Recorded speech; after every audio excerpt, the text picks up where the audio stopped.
It was a busy weekend in sports and one that gave us some answers to some questions that may or may not make you feel better or worse about your team. The Jays, one of the best stories in Major League Baseball this year, they took on the LA Dodgers. And some people were calling it a potential World Series preview. But if these two do end up in the World Series, it may be a short series. In the first two games, the Dodgers showed just how good and how complete of a team that they are. Yesterday, though, the Jays showed why they're tops in the AL East with that scrappy, never say die attitude. And they picked up a win. Okay, feel a little better. NFL preseason started. And the whole world was ready to explode on Friday night and wreck the internet if Shedeur Sanders played bad for the Cleveland Browns. But he didn't. He threw 2 touchdowns and the Browns won. He totally derailed a whole bunch of plans for everybody just to go wild. Never happened. Could the Browns have a good situation in their quarterback room as far as a good problem, which they haven't had in years? And we also found out that the teams in the West Division, the CFL, are just going to roll over and throw in the towel for the Saskatchewan Roughriders, who were on the bye this past week. We saw some fight out of the Lions, the Elks, the Bombers, and the Stamps. So what does that mean going forward as the Riders will get back to work tomorrow? Welcome to the Monday edition of the Sports Cage. How are you? It's Maz in for Barney this week. For the next 3 hours, we're talking sports. If you're starting your summer vacation today and you're flying somewhere and it's on Air Canada, get to the airport as fast as you possibly can, because if you've heard, flight attendants could be in a strike position by Saturday. And then from there, it's all bets are off. No idea. And if you are going on vacation, this is crazy. I'm sure you've heard of this. What was it, late last week? Nova Scotia said, do not go into the forest. You get a ticket for $25,000. So a guy went into the forest and got a ticket for $25,000 with taxes, fees, service charges. You know, if you've ever had to pay a ticket, there's always some sort of surcharge. $28,800. Little travel tip from your friend Maz there. And don't go on vacation with 15 family members. I think we covered that off a lot last week. Hey, if you're listening on 620 CKRM, we appreciate it. If you've got us on that CKRM app, download that, Apple or Android, from the store there, and sign up for the notifications, because anytime any breaking news happens, boom, we'll hit it for you right on your phone. It comes in especially handy during the Rider games. You won't miss a beat with everything going on there. We're always streaming this show on our social channels. If you're following on X, Elon Musk's baby, at SportsCage, give us a follow, and on YouTube, subscribe. And we love comments. You want to be in on the conversation? Hey, throw a comment in there. You can be part of the show. Speaking of that, as always, Prairie Land Rentals text line is open as well, 306-936-6262. The show is brought to you by Kellen Solar, 35 years of experience moving water from a dugout or a well without electricity. You can visit kellensolar.com to find out more for your livestock operation. Ooh, on the local front in the PFC, the season kicked off on the weekend. Regina Thunder opened the on the road, beating the Edmonton Huskies. Nice win, 31-16. The Edmonton Wildcats beat the Calgary Colts 35-19. But probably the shocker of the weekend in the PFC, the Winnipeg Rifles blowing out. And we don't often ever say that when you talk about a Saskatoon Hilltop team. They blew out the Hilltops 31-11 yesterday. I think it's the Thunder's. The target is on them this year. They're good, cream of the crop. It's theirs to win and to move on. The Regina Red Sox are 1 win away from the WCBL final. They beat the Saskatoon Berries last night, 8-7 in 11 innings. Were you watching online on the Red Sox website? It's crazy. The Berries can score a lot of runs. I think they got lucky beating the Moose Jaw Miller Express. They can score a lot of runs. They just don't play a lot of defense. Aiden Page was the winning pitcher for the Sox. 4 innings of work, 0 runs allowed, struck out 6. Game 2 is tonight at Curry Field. First pitch at 7 o'clock. Over 900 tickets are already sold. There is that threat of a thunderstorm, but it's a 6-10, 60% shot. Should be a decent night for ball at Curry. With a win tonight, the Red Sox will move on to the WCBL final to play either the Sylvan Lake Gulls or the Okotoks Dogs. And speaking of baseball, We'll get to the Jays weekend in LA against the Dodgers in just a few minutes with our first guest, Shan Virjee from The Fan. But it was good. We learned a lot. It was really interesting. But I want to start. Let's go back to Friday night in the NFL preseason. Browns and Panthers. Normally, let's be honest, SportsCage listener, normally, if someone said, do you want to watch the Cleveland Browns and the Carolina Panthers preseason game? Most of you would say, no, not a chance. You probably couldn't pay me to watch that garbage. That's going to be a bad folk out. But no one normally cares about that game, except for the fact that Shedeur Sanders was going to be the starting quarterback for the Browns. 5th on the depth chart. Slid in the draft. Someone thought he may go in the first round. Slid all the way down. To say that social media doesn't like this guy, I think is a bit of an understatement. It's not his fault he's Deion Sanders' kid. Maybe they shouldn't have retired his jersey at the University of Colorado. That may be a little premature, okay? That's on them. But until the Sanders, dad and sons, and Travis Hunter showed up, when was Colorado ever relevant or even brought up in a college football discussion in the past 2 decades? Never. So Shedeur Sanders gets the start. So what did he do? He went out and he played well. He threw 2 touchdowns, and the Browns won 30-10. So what does this do? It muddies the waters for the Browns in their quarterback situation. They got Joe Flacco in there. Is Deshaun Watson still even in the mix, or are they just trying to get rid of that contract? You know, the one person we do owe an apology to, because we've been ribbing him about it ever since he said it months ago. He'll be coming up on the show later today, is Darian Durant. Remember last year he said early in the NFL season, he said Jaden Daniels is special in Washington. Mm-hmm. And then by the end of the year, Jaden Daniels is pretty special in Washington. Darian said he thought that Shedeur Sanders could be the starting quarterback for the Cleveland Browns by week 1, just because of everything else in their quarterback room. So obviously a quarterback that played at the highest level like Darian and won sees some things. And obviously there's some stuff there. Now, is it a 1-week flash in the pan? We don't know. Is he going to get some more snaps and reps in the upcoming preseason games? Probably. I would love to know, because we all do this, right? We're in a meme-heavy world. A lot of us, because when we go on social media, we want bangers, right? If we shoot a bullet, we want the bullseye. The bomb, like in Top Gun Maverick's got to hit that tiny target and just blow up the whole uranium mine.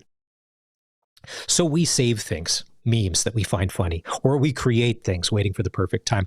I would love to know how much ammunition Shedeur Sanders memes didn't get used on Friday night because he played well and they won the game. There are probably millions of things stuck on phones everywhere that haven't seen the light of day yet. Maybe they'll come out this weekend. I don't know. But good on you. You know what? Maybe getting drafted that low and being 5th on the depth chart is the exact dose of humility that he needs to go out there and prove. Even his brother played well. Shiloh Sanders for the Buccaneers, DB, had a quarterback pressure. Oh, that's right. On this show, we don't believe in quarterback pressures. Probably the one interesting thing just over the weekend, some are calling it the best weekend of CFL football this season. The headline, I would say, is the CFL West isn't dead. If the Elks and Lions would have lost to the East, and we know someone had to win between Calgary and Winnipeg, I may be looking at the 7-1 Saskatchewan Roughriders a little differently. But we saw some fight out of the Elks. Now, granted, it's a Montreal team with McLeod Bethel Thompson at quarterback and injuries and all that. But Cody did what Cody does. Edmonton goes on the road and wins in Montreal. Last second touchdown, 23-22. It's not pretty, but it's Cody. Cody's a gamer. No matter what you want to say, he's kind of got a knack for it. Yes, it is not instructional film that you would show a young football player of how to play the position, but somehow it just worked. We saw the Lions against the Ticats, come back, scrap for a win there.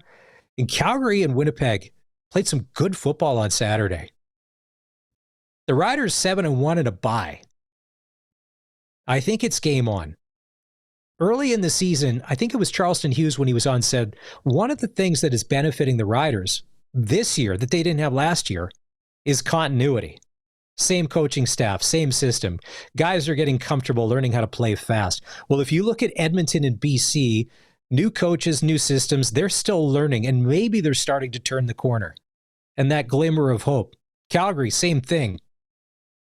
You know what? Coaches are the same, but they've got a whole bunch of new players, and it's going to be a dogfight. The teeth of the schedule, as it's been said for the Riders. Ticats, Stamps, Bombers. Oh, our today's SportsCage poll question. Who's your MOP at this point of the season? Trevor Harris, Bo Levi Mitchell, or Vernon Adams Jr.? Bo's been good, but I've got to go with Vernon Adams Jr. at this point. Because Vernon Adams Jr. has faced adversity. And what I mean by that is he's been out of the lineup and they haven't played well. He's had to come in and he's had to kind of will themselves to some wins where it's kind of like he's kind of had to do a good chunk of it. I find with Trevor Harrison, hey, when you're 7-1, why shouldn't you be considered to be the MOP? You're on fire. Statistical categories leading the way. But I found that there's been some complete games there. And some people say, Maz, up until last game, we can't close it out, step on the neck. But Trevor has had some help along the way where at times Bo Levi and especially Vernon Adams hasn't. A lot of strangers on that. It's funny, you're watching the game on Saturday, a lot of strangers on that Stampeder roster you've never heard of before. And I thought the Bombers played well. Zach Collaros, 4-4. Like I said, doesn't really matter till it matters. You can vote. Who's your MOP? Go to sportscage.com, and when you're there, you can sign up for the Insider newsletter. Every day around this time, boom, in your inbox, all the breaking news. All the stuff that we're going to have on the show each and every day, and some of the inside information that you won't find anywhere else. From our voice of the Riders, Dave Thomas. Riders will get back to work tomorrow as the bye week is over. Coming up on the show today in just a couple of minutes, Shan Virjee from The Fan is on to talk Blue Jays with us. Dustin Forbes, the play-by-play voice of the Lethbridge Hurricanes, will join us just after 4 o'clock to chat about, I think it's safe to say, it's a mass defection of WHL high-end talent that's going to the NCAA this fall to chase NIL money and what that's going to do to the league going forward. I mean, Barney talked to Willie Desjardins of the Medicine Hat Tigers last week. Nobody in the CHL is more decimated than Willie Desjardins and his Medicine Hat Tigers. Caden Lindstrom and Gavin McKenna. Oh, and Ryder Ritchie, just gone. Sorry. There you go. Now you got to fill 3 spots. You just don't replace players like that. Oh, and as well, it's a special edition of Double Talk with Darian Durant today. So Darian's on Mondays at 5. A lot of times we'll have Charleston Hughes on, other times throughout the week. And I'm like, why don't we try and get you two guys together? They played against each other. I don't think they ever crossed paths in Rider Nation. I think it was a year or two off. We'll ask that question. But coming up on Double Talk today, Darian Durant and Charleston Hughes. We may go a little long on that one, but for good reason. This is the Sports Cage on the home of local sports in Saskatchewan. We're going to take our first break. We'll be right back. You're listening to 620 CKRM. Saskatchewan Rough Rider Foundation 50/50 is giving you the chance to win a Sparkling Hill Spa getaway this week. It's flights to Kelowna, 2 nights hotel at the Sparkling Hill Resort, and the Kerr Spa Couples Massage. You can win the trip or take $4,500 in cash. Your entry deadline is Thursday at 5. You can buy your tickets online at riders5050.ca. This week, the Saskatchewan Rough Riders taking on the Hamilton Ticats.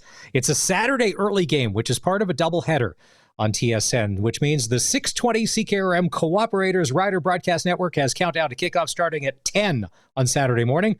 The Rider pregame show goes at noon, and Dave and Luke will have the call. Ticats and Riders kickoff goes at 1 o'clock. This is the Sports Cage on 620 CKRM. It's Maz in for Barney, and as always, if you want to connect and be part of the show, Prairie Land Rentals text line 306-936-6262. How was your weekend? What did you think of those Toronto Blue Jays in LA? First couple games weren't necessarily awesome, but yesterday it was a gutsy performance by the Jays. And our next guest on the Western Pizza Guest Hotline joins us to talk about that. He's Shan Virjee from the Fan 960 in Calgary. He covers the Blue Jays for them. Shan, how are you? Thanks for taking time to be part of the show. You've got to feel good after the Jays avoiding the sweep yesterday and picking up a big win, don't you? Oh, no kidding. It's been fun to watch this team so far. And look, this is a Dodgers team that we know exactly how good they are. We know exactly what they can be. They're the defending champions, and for the Jays to pick up that win, it was a gutsy win. It was not one that they cruised by. It was a couple home runs in the eighth, and then obviously Ernie Clement gets the winner. But it also took the entire bullpen, and a lot of these players are guys they acquired at the deadline. So yeah, it's been fun to watch this team, no doubt. And to get that one win against the Dodgers, I think going into the postseason, that can go really far. If we go back to before the series started, a lot of people were talking, hey, this could be a potential World Series preview. And I think for a lot of Jays fans, and I know, Shan, I'm probably a little older than you, I remember 92 and 93 when they won those World Series. Now, it's been a long time. There's been a little bit of heartache and pain in the 3 decades since then. But in games 1 and 2, the Dodgers showed just how complete of a team they are. Forget the fact that they have the highest payroll in baseball, because they do. It's $322 million. Did you not feel that they played 2 very complete baseball games in games 1 and 2, regardless of who their competition when they're just good from top to bottom? That's what the Dodgers have done for so long after acquiring Shohei Ohtani specifically, because that's pretty scary bat to face. But you look at shortstop and you see Mookie Betts. You look at first and you see Freddie Freeman. And you see all this talent. Obviously, Teoscar Hernandez, somebody that Jays fans know very well. They just and on top of that, they have how many good starting pitchers and how many good bullpen arms. It's a team that they're intimidating to play against because you don't get much of a break. And that's, I think, what the Jays are trying to become. That's what every team is trying to become is a team that through and through the lineup, they are that good and they can be a threat at all times. And it's the starting pitching that, and yeah, you talk about their payroll. They're able to bring in a lot of talented players. And it's not, I'm not sitting here saying it's not fair. It's what you want to do when you're a contending team. But yeah, this is a Dodgers team that won the World Series simply because they had a collection of the best players in the MLB. There wasn't a whole lot of luck involved.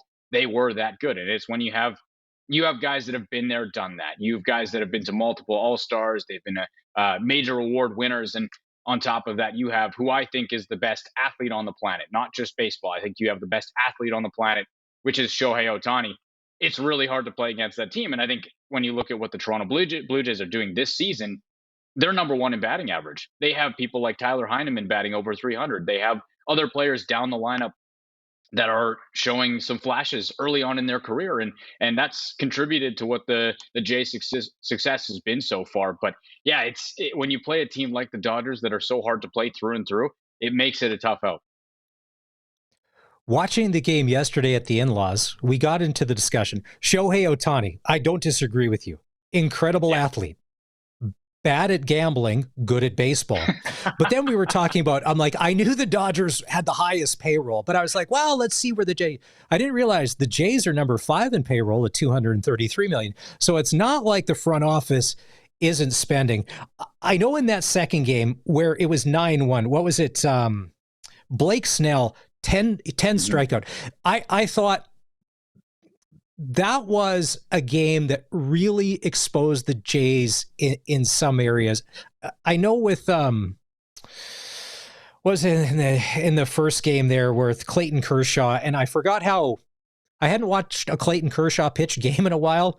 It's very frustrating. I'm glad there's a pitch clock now because it's very frustrating to watch him set up. Yeah. But you watch Snell just mow through the lineup and go up and down, and it didn't look like the Jays had any answers. And that's what I worry about, especially going into the wild card. 5 games, short series, hot pitching. If the bats aren't hot, but yesterday come back, it was a gutsy win. And like you had said, they used everybody in the bullpen. Yep. Would you have pulled Hoffman one batter before the whole, I know Ohtani was the guy that got it out. Would you have pulled Hoffman before or after he walked the second batter?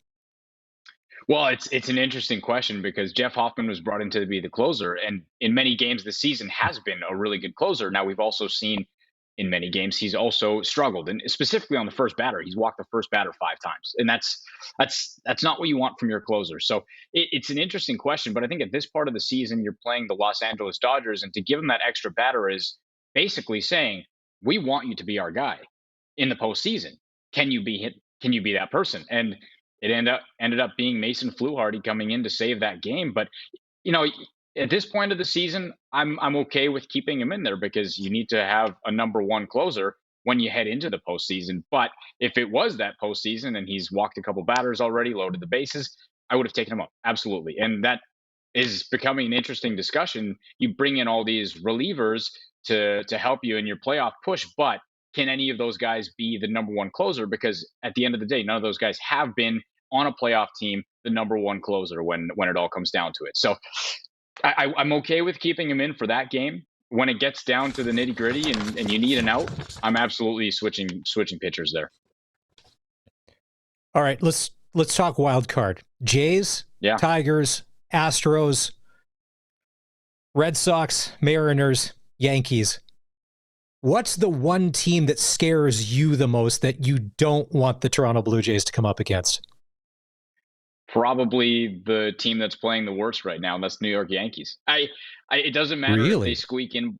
Oh, it doesn't matter if they squeak in by one game. That is the team I'm most concerned about. It's Aaron Judge that can hit a home run. You've got a really good pitching staff. And going back to that earlier conversation, one thing the Jays have done well is attack starting pitchers and get them out of the game earlier than usual. I know sometimes you face an ace, and so be it. But Max Fried's a guy the Jays have gotten to this year. Rodon's a guy the Jays have gotten to this year. But with that being said, when it comes down to it, this is a Yankees team that just made the World Series. It's a Yankees team that can hit a home run basically at any moment. And look, I know that the defensive woes are there, no doubt about it. They have a lot of errors. It's become a problem. Look at what's happening with Anthony Volpe, and this that fan base is certainly on edge. But at the end of the day, they have a collection of very talented players and probably the best hitter we've seen in a long time in Aaron Judge. So, and look, there's no discredit to the Astros. I think the Mariners made some really good moves, and the Red Sox have been super hot.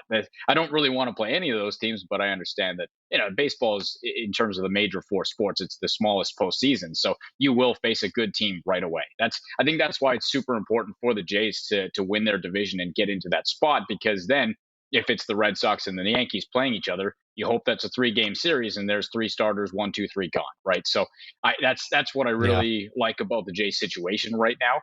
But when it comes down to it, I don't want to see Aaron Judge in the postseason. Shan Virjee from The Fan in Calgary is joining us. We're talking Major League Baseball. As far as the wild card goes, the one team that I kind of don't want to see, because I think they're very similar to the Jays, are the Seattle Mariners. Mm-hmm. Some nights they can play great defense. They can win a game 3-2, but they can also win a game 10-5. Pitching's there when they need it. The bats can come alive. They can get hot. They're kind of like the Jays at times. You don't know what you're going to get. Sometimes the fireworks just start going off, and you saw that this weekend. I mean, they're hitting clutch home runs, and that ballpark, it looks like a lot of fun. To me, they're too similar to the Jays, and that's what scares me, is because you don't know which fundamental baseball and bunting for singles probably really isn't in the Blue Jay or Mariner handbook.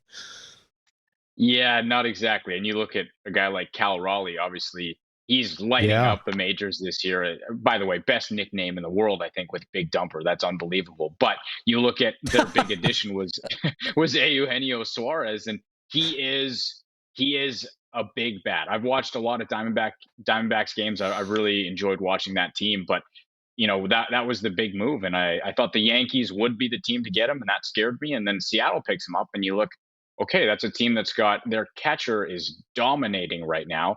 They have a great pitching staff, a very scary pitching staff when it comes to the postseason. And I think it's the most important part, having that pitching staff that it doesn't really matter who goes out there. You have confidence in everybody, but you add a couple bats. You obviously add another reliever there. Seattle is a team that scares me. Absolutely. I think this is interesting this year in the American League because there's no team that's running away with it. except for the Toronto Blue Jays. But even then, it's not that far of a gap. They've just been super hot since the All-Star break. But there's no team that you look at and say, I have them as the absolute favorite to win the AL, no doubt about it. So it could be a Seattle, it could be a Toronto, it could be a Boston who got hot at the right time. But Seattle is one of those teams that there's not many holes in that lineup. And you're right, they can win any way they need to.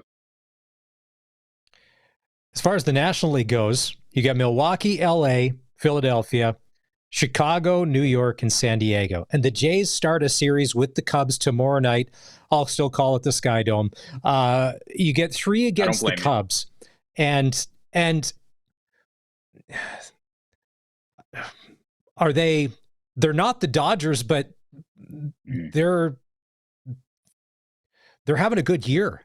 And I think sometimes it just gets overshadowed. Like when you have the Ohtanis and you get all of those other big names, Chicago's just quietly having a year. Now, if you're a Cubs fan, you'd be like, Maz, are you crazy or whatever? We've been good all year. And there's a lot of people talking about us. It seems they don't get the publicity that the Dodgers do, but the Cubs have put together a real nice season. Absolutely. And I think when you look at the top teams in the National League and the top teams in the American League, I'm probably looking at the National League and saying I think the favorite to win the World Series will come out of the NL. Chicago is one of those teams that they've been on the rise. And you look at a couple really good outfielders. Obviously PCA, Pete Crow Armstrong, he's been dominating. He was an All-Star this year, and then Kyle Tucker. That's another really good bat out there. So it's a good team. It's a really good team. I think we've been so focused on the American League obviously this year because it's just like for the Jays just win one series. That's got all you're hoping, and then now you also you've created the expectation that you can be a World Series team. But when you look at the National League and how good they are, like the Cubs can beat the Dodgers in this series. The Dodgers haven't been perfect this year. They still are the most talented team in my opinion. They haven't been perfect, and I think the Padres are another team that are pretty scary. There's a lot of talent out there in the National League, but Chicago, they're a team that, and you'll see, you're getting the Dodgers followed by Chicago. This is the last litmus test until the push for the postseason. I think most people, including the Jays themselves, know what that team is. They've had some good wins, they've had some bad losses, and they've also worked on a lot to get to the point that they're at right now. But the Chicago Cubs will be the last final litmus test to see where this Jays team really ranks up. I think I like Bo Bichette with long hair. The home run jacket. Do they add stuff to the back of that? That's another thing. Shan, I would have to say, I'm trying to remember the last time it's been, what's the date today? August 11th. And as a Blue Jay fan, I'm still engaged. And I'm more engaged than I have been in a long time. And it's kind of good because there's nothing worse, right? Oh, it's the middle of July and the Jays are out of it. When do the Riders play next, and when does the NHL preseason start? Speaking of that, you work at the Fan 960 in Calgary, and you guys are the voice of the Calgary Flames, and it's always next year territory. We've had Ryan Pinder on the show before. We've had Pat Steinberg on the show before. Flames are always kind of middle of the pack. The draft or whatever, the Oilers. McDavid and Draisaitl apparently are on a double honeymoon over in Paris right now. Maybe that'll be an advantage in a few weeks when everybody hits the ice. Let's shift there. Could this be the year for Craig Conroy and the gang where we could see the Flames actually do something and put it together and crawl and scratch their way into a playoff spot? Real quick before I get to that, you're right. During the summer, if the Jays aren't playing well, I don't know what's going on. And last year we had the Olympics, which was an absolute treat, but obviously that doesn't go for 3 months. So the off season is always interesting. I'm getting excited for hockey again. It's August 11th. It's still a long ways away, but we've had some interesting conversations about the Calgary Flames because there's been so much movement over the last 2 seasons. And Craig Conroy is not a rookie GM anymore. He's been here for a few seasons and obviously has been a part of the Flames organization for a long time as a manager. But I don't see this as the year where they scratch and claw their way to what they did last season. I mean, they tied a record for most points without making the playoffs. It was unfortunate, no doubt about it. You wanted to see that team get rewarded for their hard work because at the end of the day, like they didn't have the McDavids to carry them that far. They didn't have that super talented player, but you saw Nazem Kadri step up, take a huge step. Jonathan Huberdeau took a big step, which as we know in Calgary, that is the big conversation. But the emergence of Dustin Wolf is something that it's been spectacular. This is a young kid that's full of confidence. He's not cocky. He is confident, but he will tell you that he's confident. And it's such a cool thing to see. But with that being said, this is an NHL that a lot of the teams at the bottom are getting better. I think you can look at San Jose, you can look at Chicago, you can look at teams like that. I think Pittsburgh will fall to the bottom for a while, but it's a lot of the teams that have struggled, say the Anaheims, teams like that, they are taking big steps. And Calgary didn't make any moves to get better, which I'm okay with. It's look, a draft pick is important. To get that number one center, I think you need a draft pick. By the way, that kid Gavin McKenna, if you've heard about him, not bad. So I wouldn't mind getting that first overall for the Calgary Flames. But it's a team that, you know what, this is still a rebuilding process. They're waiting for the new arena, and that's the goal, is to be a good team in 27, 28 when that new arena is there. And I'm okay with going through the quote unquote growing pains. This is still a young team. Yeah, there's some veterans there, but still a young team. And Matt Coronado, Connor Zary, and obviously Dustin Wolf, and then Zane Parekh. You hope he makes the team. It's an exciting young core. I think Craig Conroy's done a really good job drafting recently. But yeah, this is a Flames team that if they don't make the playoffs and they get a good draft pick, you will not hear a complaint from me. But I'm also not sitting here saying, man, I really hope they lose every game. No one wants that, right? Well, as far as rooting for people to lose, I bet you there's nobody happier than you guys, the biggest Florida Panther fans in Alberta, when they hoisted that cup again and again. I'm sure you guys would have paid for flights to the Elbow Room for fans to go down just to be part of that celebration. Shan, thanks for this. Let's do this again as the Jays get further into the season. Nothing can stop us now. 93 was a long ways. It was a long time ago, but there's nothing to say that the Jays can't. And listen, as a Rogers cell phone customer, if the Jays do win the World Series, you can raise my rates, just because that money I'm paying is going to a very good baseball team, and it brought home a championship we haven't seen in 3 decades. Yeah, no kidding. Hey, I was -8 when the Jays won the last World Series, so I would like to see it at the age of 24 now. I also wish I could have come on here and said something bad about the Rough Riders, but that record looks pretty good. So next time, let's hope they pick up a few losses and I can make fun of you guys. All right, Shan, thanks for doing this. We appreciate it. Shan Virjee from the Fan 916 Calgary on here talking about the Jays. Did he say he was 24? I'm old. Old and getting older. This, depending on the profession or the thing, that it's a young man's game. I think just everything's turned into a young person's game. Wow, 24. Oof. I was going to say, not a lot of good decisions being made at 24 by this person here. I'm going to say that hasn't necessarily changed throughout life as far as 24. Wow, seems super responsible. Thanks for doing that. Yeah, Jays off today. Start that series with the Cubs tomorrow. First pitch tomorrow night. We'll go at 5:07. Let's take another break here on the Cage. The Riders back to practice tomorrow, but making news today with a signing from one of their drafts. And I think this guy, the potential is there. He makes that lineup, could get on the roster, could be a difference maker. Oh, and by the way, the Riders show coach's show is coming up today around 4:30. Jordan Linnen, defensive assistant, will be joining us today. This is the Sports Cage on the home of local sports in Saskatchewan, 620 CKRM. Playoffs tonight, Game 2 between the Regina Red Sox and the Saskatoon Berries. Sox won last night 8-7 in extra innings. With a win, the Sox will move on to the final to play either the Sylvan Lake Gulls or the Okotoks Dogs. First pitch tonight at Curry Field goes at 7 o'clock.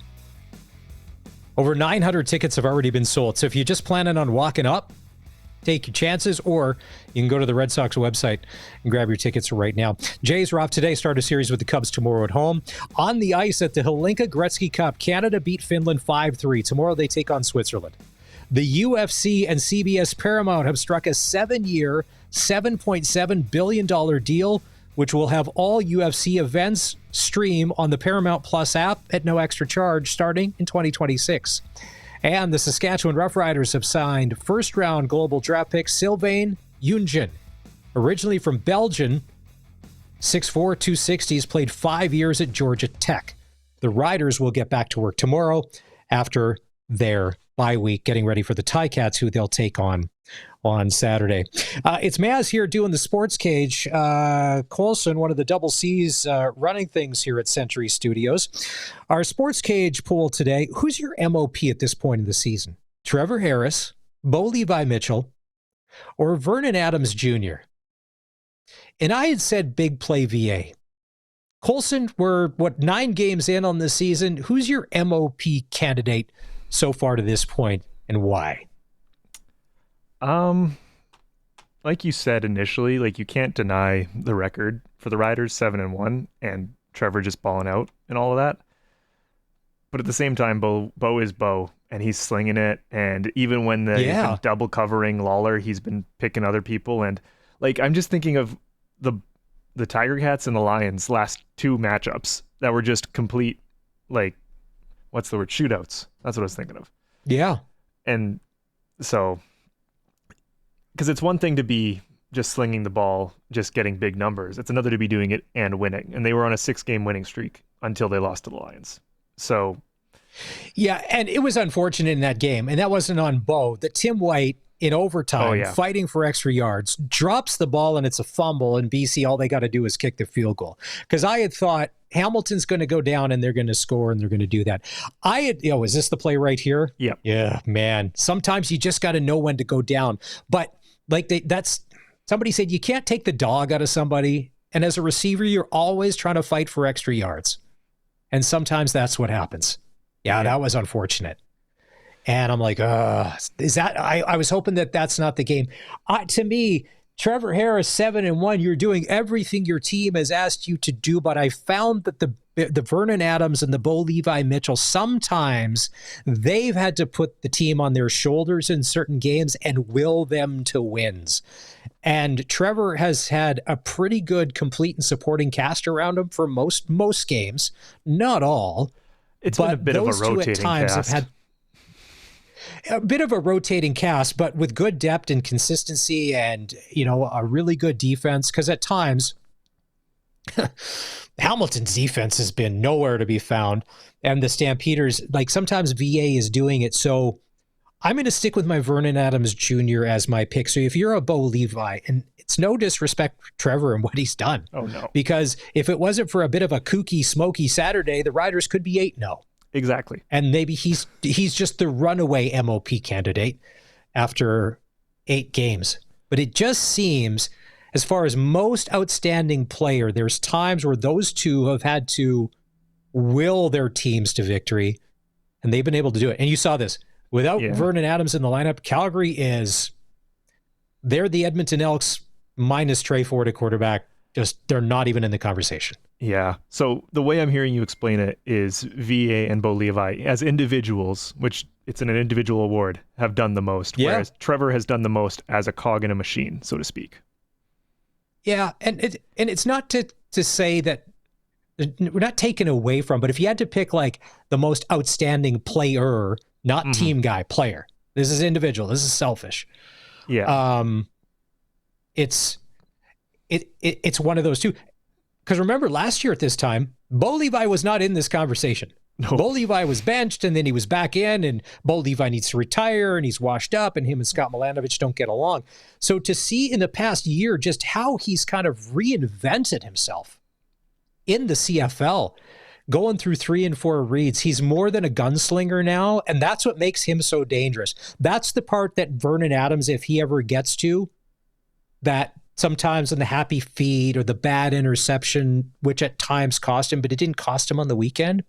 But Colson, I don't know about you, but after seeing Edmonton and how scrappy they were, and then the Lions, and then the Stamp, I'm like, oh, I guess the West Division is not dead in the CFL. Nope. The Riders may not end up at 17-1. I'm just saying that other teams may have something to say about it. And you didn't even mention some good football Winnipeg this weekend. Blue Bombers, who everyone still fears maybe isn't the right word, but is still cautious about. Just because they're 4-4 does not mean they've been hit by injuries. They have. You know who's playing well for the Bombers? Jareth Stearns, former Saskatchewan Rough Rider. was a little inconsistent in his time in Riderville. It's like Tevin Jones for the Stamps. Literally. Tevin Jones, one of the most frustrating Saskatchewan Rough Riders of a few years ago. Tevin Jones would make the incredible catch that nobody makes. He had 2 touchdowns for the Stamps on Saturday. Yep. And then in the fourth quarter, to keep a drive alive on second down, he had the yardage for a first down. He easily drops a 6-yard pass. The drive is over. And I think they had to kick, and then they end up missing that field goal. They do come back and win. But Tevin Jones, in a nutshell, so frustrating. Yep. And I was watching part of that game, and I saw Tevin Jones go and score. And then I saw, I'm forgetting the other player's name now, who you just said, on Winnipeg. Jarrett Stearns. Yes, Stearns. I saw him go and score, and I'm like, yeah, we had those guys. Oh, well. Yeah. It used to be we would get quarterbacks and then they'd go somewhere else and do really well. Now we're getting receivers and they're doing pretty good here and then going somewhere else. I mean, look at Jake Herslow from the Argonaut game on Saturday. Oh God, first that Toronto Ottawa game. So he's going viral for hurdling that guy, which is nuts. But last week we said on the show, we even asked Darian, because Darian's smart, he knows football. What do you expect out of Toronto and Ottawa? Oh, geez, I don't know. Because we had the same thing. You have no idea. These are 2 of the worst teams in the CFL. And then they just put on an absolute shootout. And then Ryan Dinwiddie after the game said, what did he say? There's passengers? Or there's I think that's the pedestrians? Passengers that were scared to play? That's going to be an interesting locker room. Remember the last time he went off in his post-game press conference and I tried to relate it back to the SportsCage staff that if Ryan Dinwiddie said this about our show staff, who would he be talking about?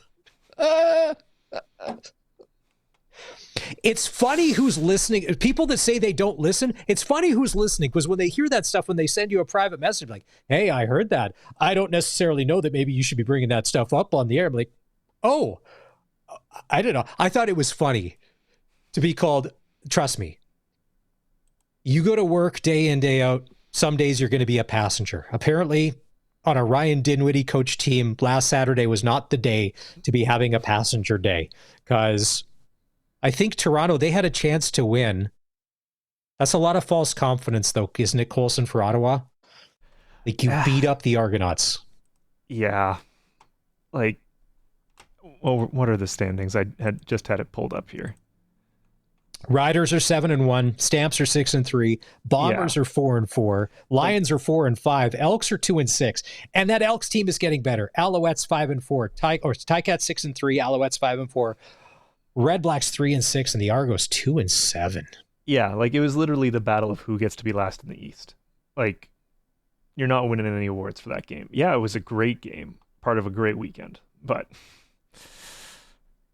the crazy thing is, how it's worked out, one of these teams will make the playoffs and probably going to end up in the Grey Cup, and then somehow they come along and they win. It's going to be a very interesting week 11 in the CFL. Thursday, Ottawa at Winnipeg. Friday, Toronto at Edmonton. Saturday, doubleheader, Hamilton at Saskatchewan, Montreal at BC. And we're playing SaskTel Pick the Score. First name, last name, who wins on Saturday and what's the score? 306-936-6262. You can win tickets to the Labor Day Classic here in a couple of weeks and a $200 SaskTel gift card.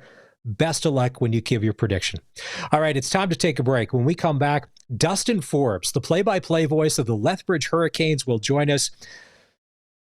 The Western Hockey League has been turned upside down with this NCAA thing and players leaving, going after NIL money, and you can't blame them. But the league will never, ever be the same. And with training camp starting in a couple of weeks, it's going to be a whole new dub, as the kids call it. Dustin will join us to chat on the Western Pizza Guest Hotline. Let's take our final break. This is the Sports Cage on the home of local sports in Saskatchewan, 620 CKRM.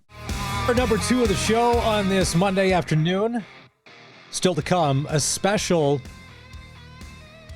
double talk with Darian Durant with special guest Charleston Hughes, one of the best quarterbacks to play in the CFL in this modern era and one of the best defensive players to play in the CFL in this modern era.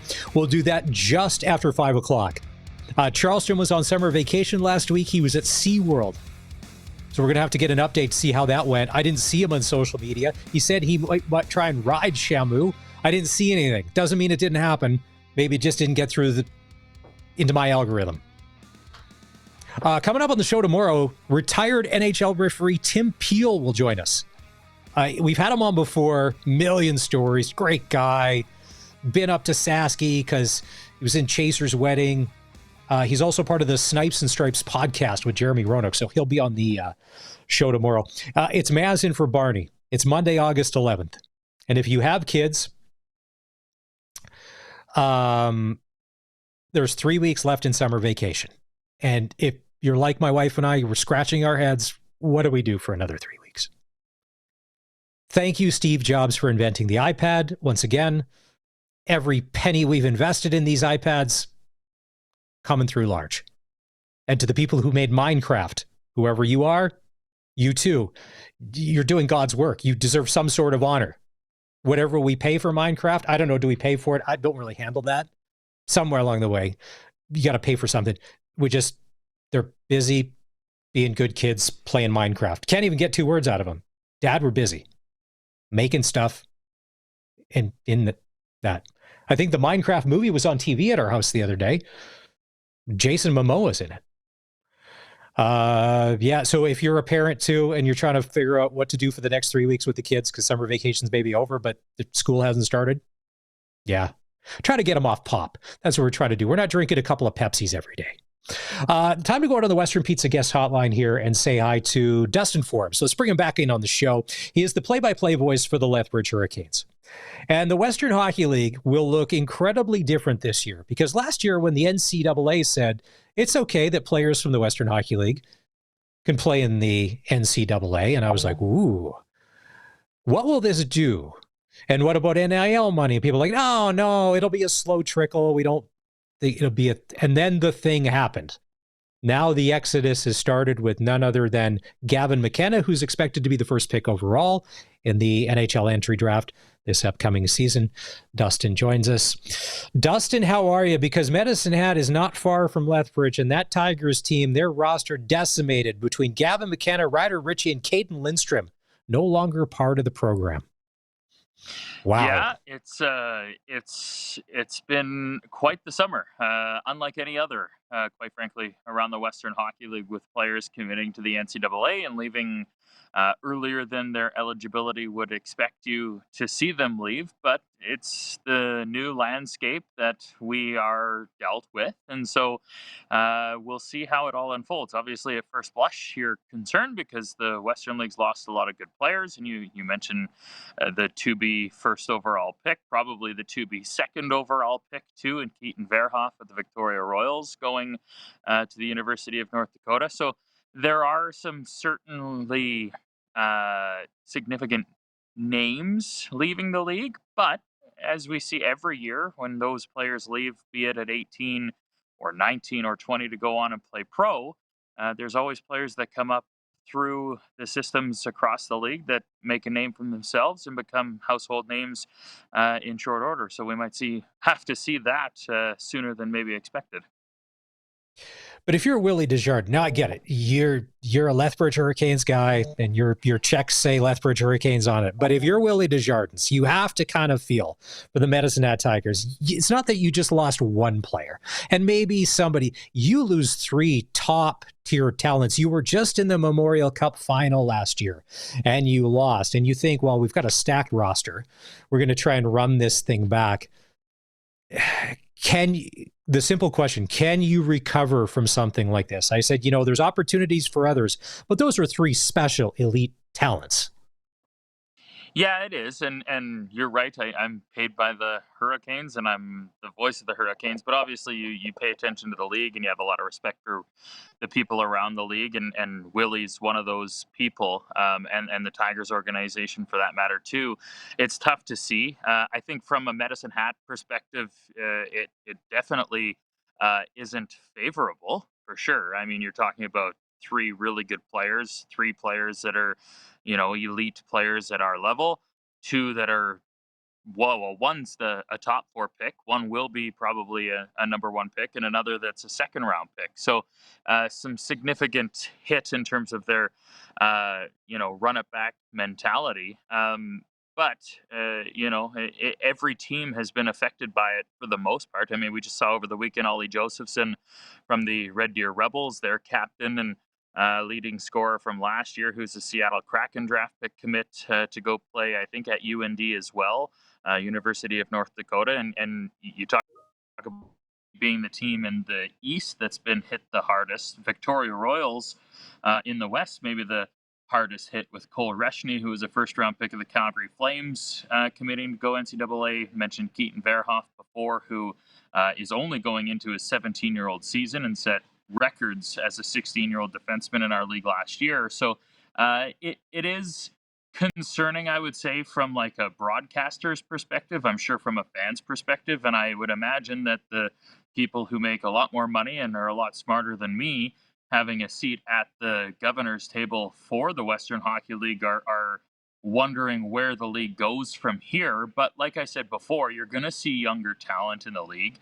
You think about Maddox Schultz, who can play up to, I think, 34 games this season in Regina. Liam Pugh there as well, and some other good players around the league that were taken in the first round.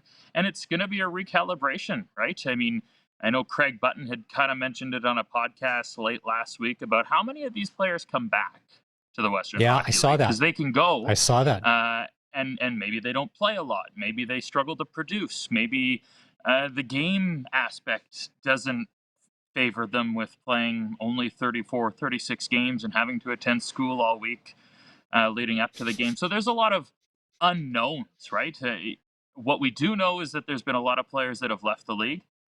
Where we go from here, it's going to take some time to recalibrate. Where does the league go? Does it become a younger league? We'll see. I think so. And the other thing too is, and I know this from a Lethbridge perspective, and I would have to go through and look at all of the other teams, but Lethbridge has been impacted because Jackson Unger is committed to go to Colorado College. Miguel Marcus is committed to go to Maine University. Mm-hmm. So those are two pieces that would be eligible to play in our league this coming season. But with the NCAA being open, Lethbridge has been able to sign their first round pick in this past year's U.S. priority draft and last year's U.S. priority draft in Cash Whitmore this year. And one of the all-name teams, Enzo Di Domenicantanio, from last year, if you say that 10 times fast. So will we see an influx of U.S.-born players that would usually go play USHL or try and go for the U.S. national development team come here because they can still go to NCAA when their junior career or major junior career runs out or before? So I think it's going to take a couple of years for us to see how it actually all unfolds. But I would say it's definitely concerning when you see the amount of really good players leave our league. And I don't know if the numbers are accurate, but I was kind of doing a count around 80 commitments and roughly 30 to 35 of those guys that could play in the league this year, either at a 20 or 19-year-old age, a couple 18s and one 17 with Verhoff. So there's a lot of unknowns. So it's hard to put together a full analysis of what happens moving forward, but I would say it's concerning. Dustin Forbes, the voice of the Lethbridge Hurricanes, is joining us. We're talking about the Western Hockey League and the NCAA. When this first came up, and I remember on the show that day with Barney, we're talking about, Gavin McKenna's going to go. No, he's not. Well, money. Well, they can't get money. And I said, the NCAA for decades has made a business out of getting guys that shouldn't be getting money for playing. And now that NIL, and if that number is true, it's $700,000 for him to go to Penn State and all that. Can you imagine what Maddox Schultz's agents and parents, the numbers that are probably coming across their emails and their cell phones at this point? And he's not even he hasn't played a game in the Western Hockey League yet. But could you imagine that? And I said, don't worry, they'll find a way to get the parents the money. The average salary in the American Hockey League is, this, between 60 and 70,000 US, maybe. If you can get some life-changing money up front, because there are no guarantees even if you get drafted. Are a lot of kids looking at this from just your opinion, or maybe a hockey standpoint, but maybe a little financial stability standpoint to pay back mom and dad and help the family? Because it's sooner or later, the parents have made a huge commitment to get them to this point. And if there's a way to kind of say, hey, listen, we can get it here, because nothing's guaranteed beyond getting a chance to play. Yeah, I mean, I'm sure that there's a factor to that. I do think that there's probably it's a little bit of column A and a little bit of column B. I mean, put yourself in a pair of shoes at 18, and if you were offered a couple $100,000, or in some cases significantly more, in Gavin McKenna's reported amount too, that's hard to say no to.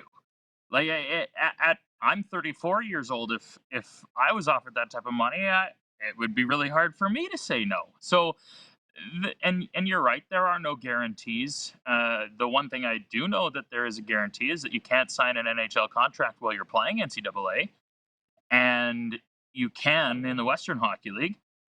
So you look at some of the players that have left. I would say you have the top end talent like the Reshnys and the McKennas and the Verhoffs, but you've also got some middle round picks. I mentioned Marcus. He's a 3rd round pick of the Nashville Predators. Tomas Mercic from the Prince Albert Raiders, a 4th round pick of the St. Louis Blues. So those types of guys that maybe they sign, maybe they don't sign an NHL contract. And so you're looking at, okay, here's an amount of money, whatever that is, guaranteed to go and play, versus hoping that I get an NHL contract. But the juxtaposition to that is now you've got, in those two instances, 19-year-olds who are going to play against men who have less games to impact the game, and it's going to be tough to find ice time. And if you do get the ice time, are you going to be able to produce? Those are all the questions that, if you're a player, if you're a player's family, and if you're a player agent, you have to put on the pro versus con list before making your decision, I would think. Now, money speaks and money talks. AC/DC sang it best in the 80s, money talks. And if you come to the table with enough money, it's an easy decision. But I do think that eventually, let's see where the league is at come Christmas time. And then let's see where the league is at come April, when the playoffs actually get going, and see if that turns into a reality, how many of those players come back to the Western Hockey League. I think of a guy like Adam Tambolini years ago with the Calgary Hitmen, who went and played NCAA and then decommitted and came back and played in Calgary with the Hitmen. And I think he helped them win a championship, or at least went to a WHL final, and was a really good player at this level. So that's one instance where a guy went NCAA and came back. Will we see that happen again? I wouldn't be surprised. And I know, like I mentioned before, Craig Button, who knows a lot more people in hockey than I do and is probably more piped in than I am, suggested that last week. So I wouldn't be surprised if that does come to fruition. But how many of those 35 guys, if you will, want to round up, that could play in our league this year will come back? It's a wait and see game. I don't know. I've seen some of those sorority videos on TikTok over the past 7 days or whatever. I can catch your eye. All right, we have 30 seconds left. Dustin Forbes. There is a new bench boss in Lethbridge. His name is Matt Anholt. Why do you like Matt Anholt as the new head coach of the Lethbridge Hurricanes?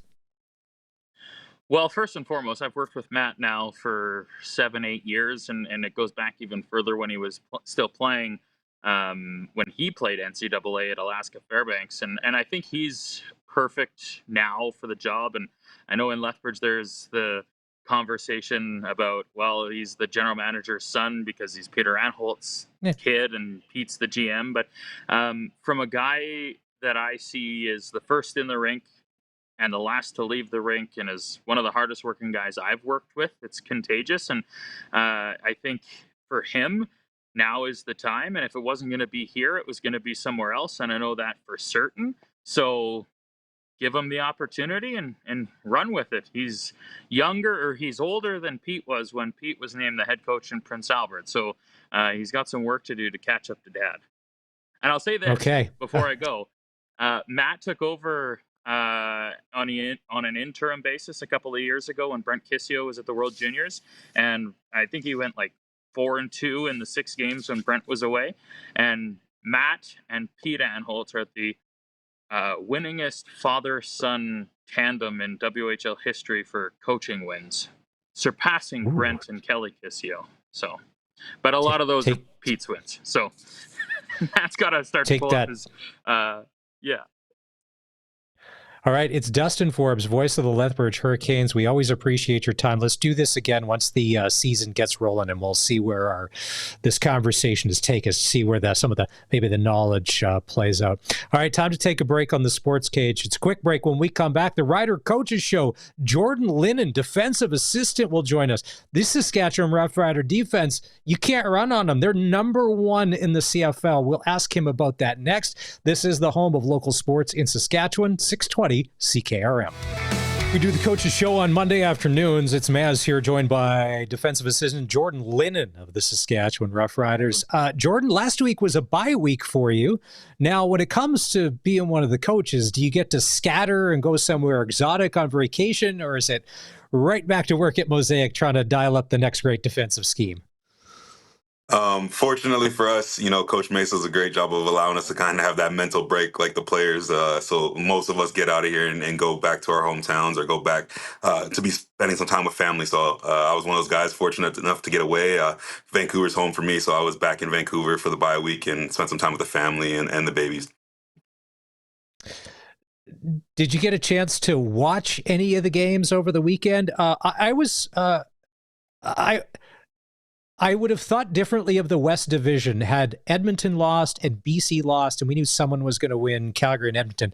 It looks like there's a little bit of dog with a little bit of fight in the West. The Rider, we may not go 17-1. I'd like us to, but I don't know. What did you think of the games on the weekend?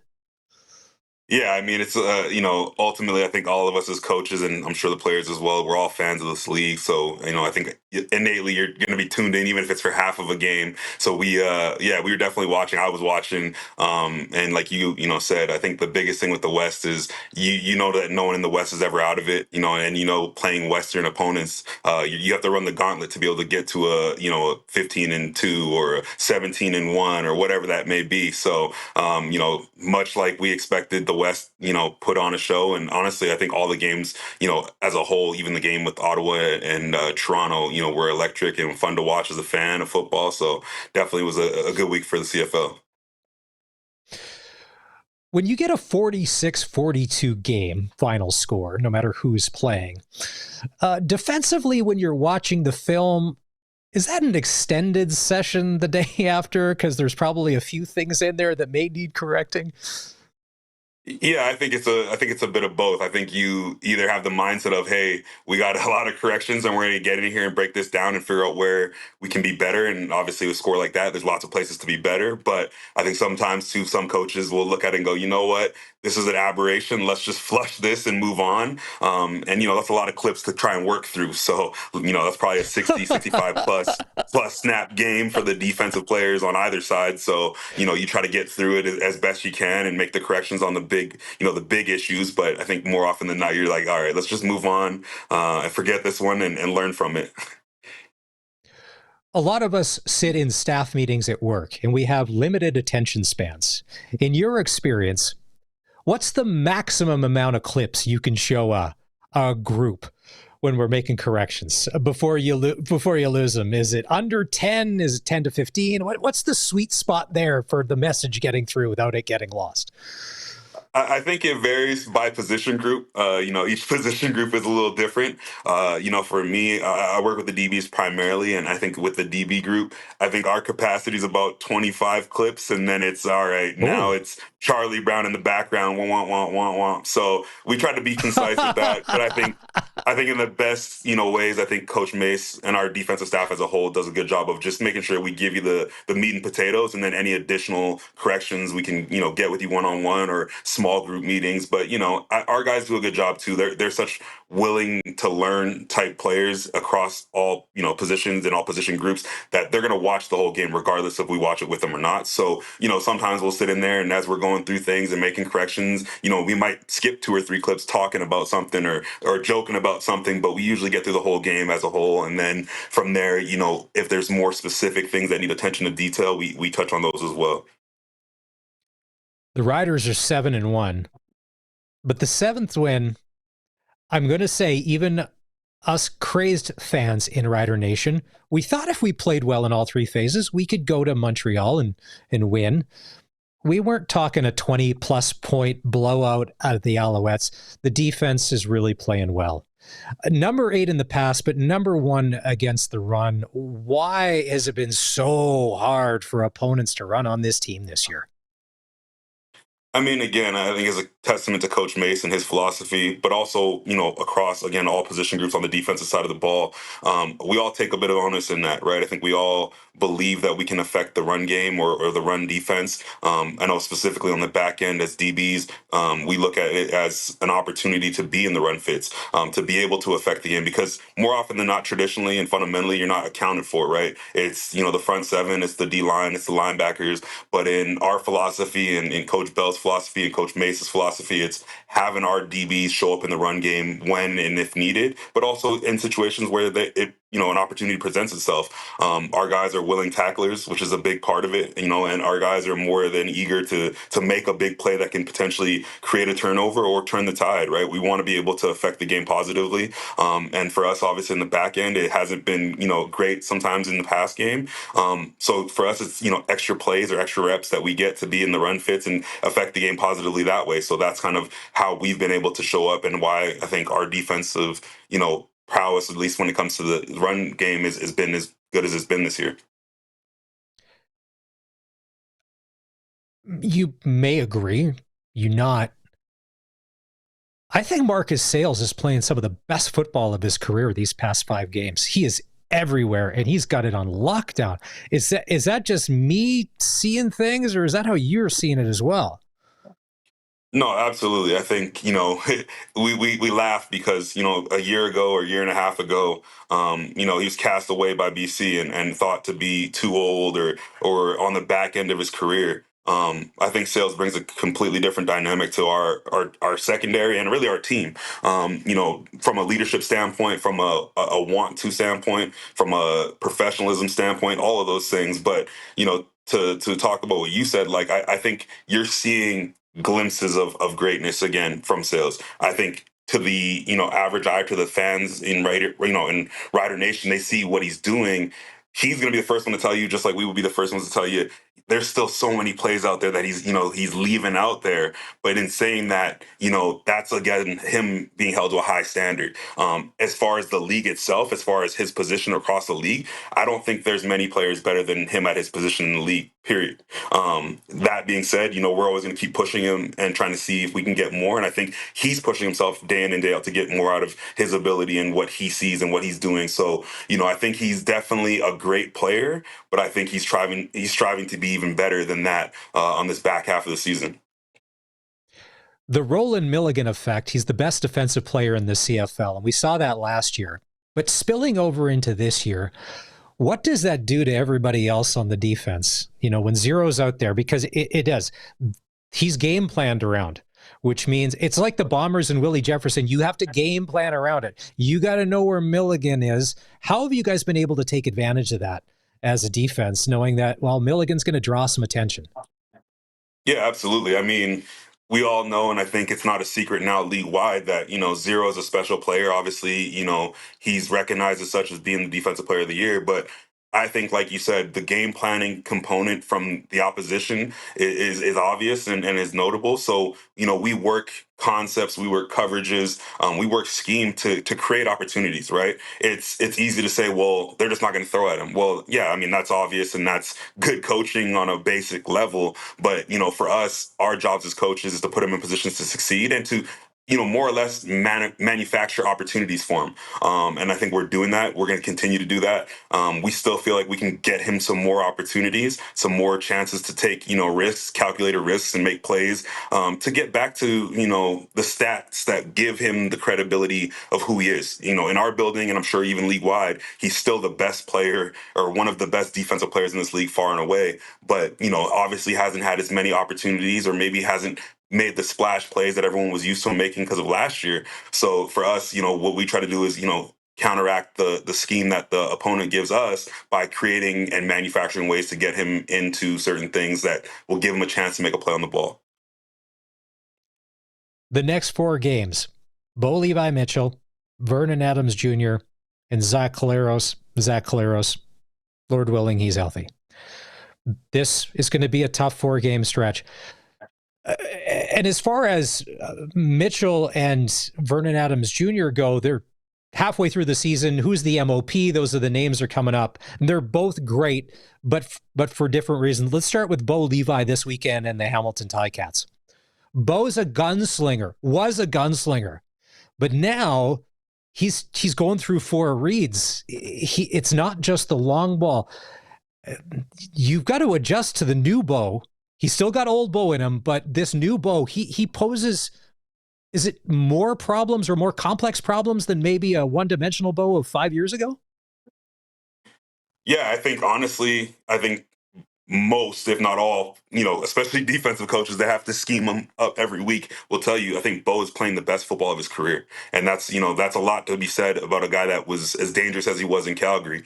I think Bo is seeing the game at a great level or high level. I think he's dealing as far as getting the ball to his guys and his playmakers and giving them a chance to be guys for him. And I think that he understands too, like, there's a little bit of, we keep joking here about, there's a little bit of don't give a crap attitude from Bo, and in a good way. Like, I'm just going to cut it loose, and whatever happens is whatever happens. I'm still going to be calculated. I'm still going to go through my reads. Like you said, be a little bit more consistent with going through the full progression than maybe he was early in his career. But I think Bo's at a point now where he feels confident in his ability, confident in the system. He has the confidence of that coaching staff, which I think was a huge, turning point for him coming off of last year.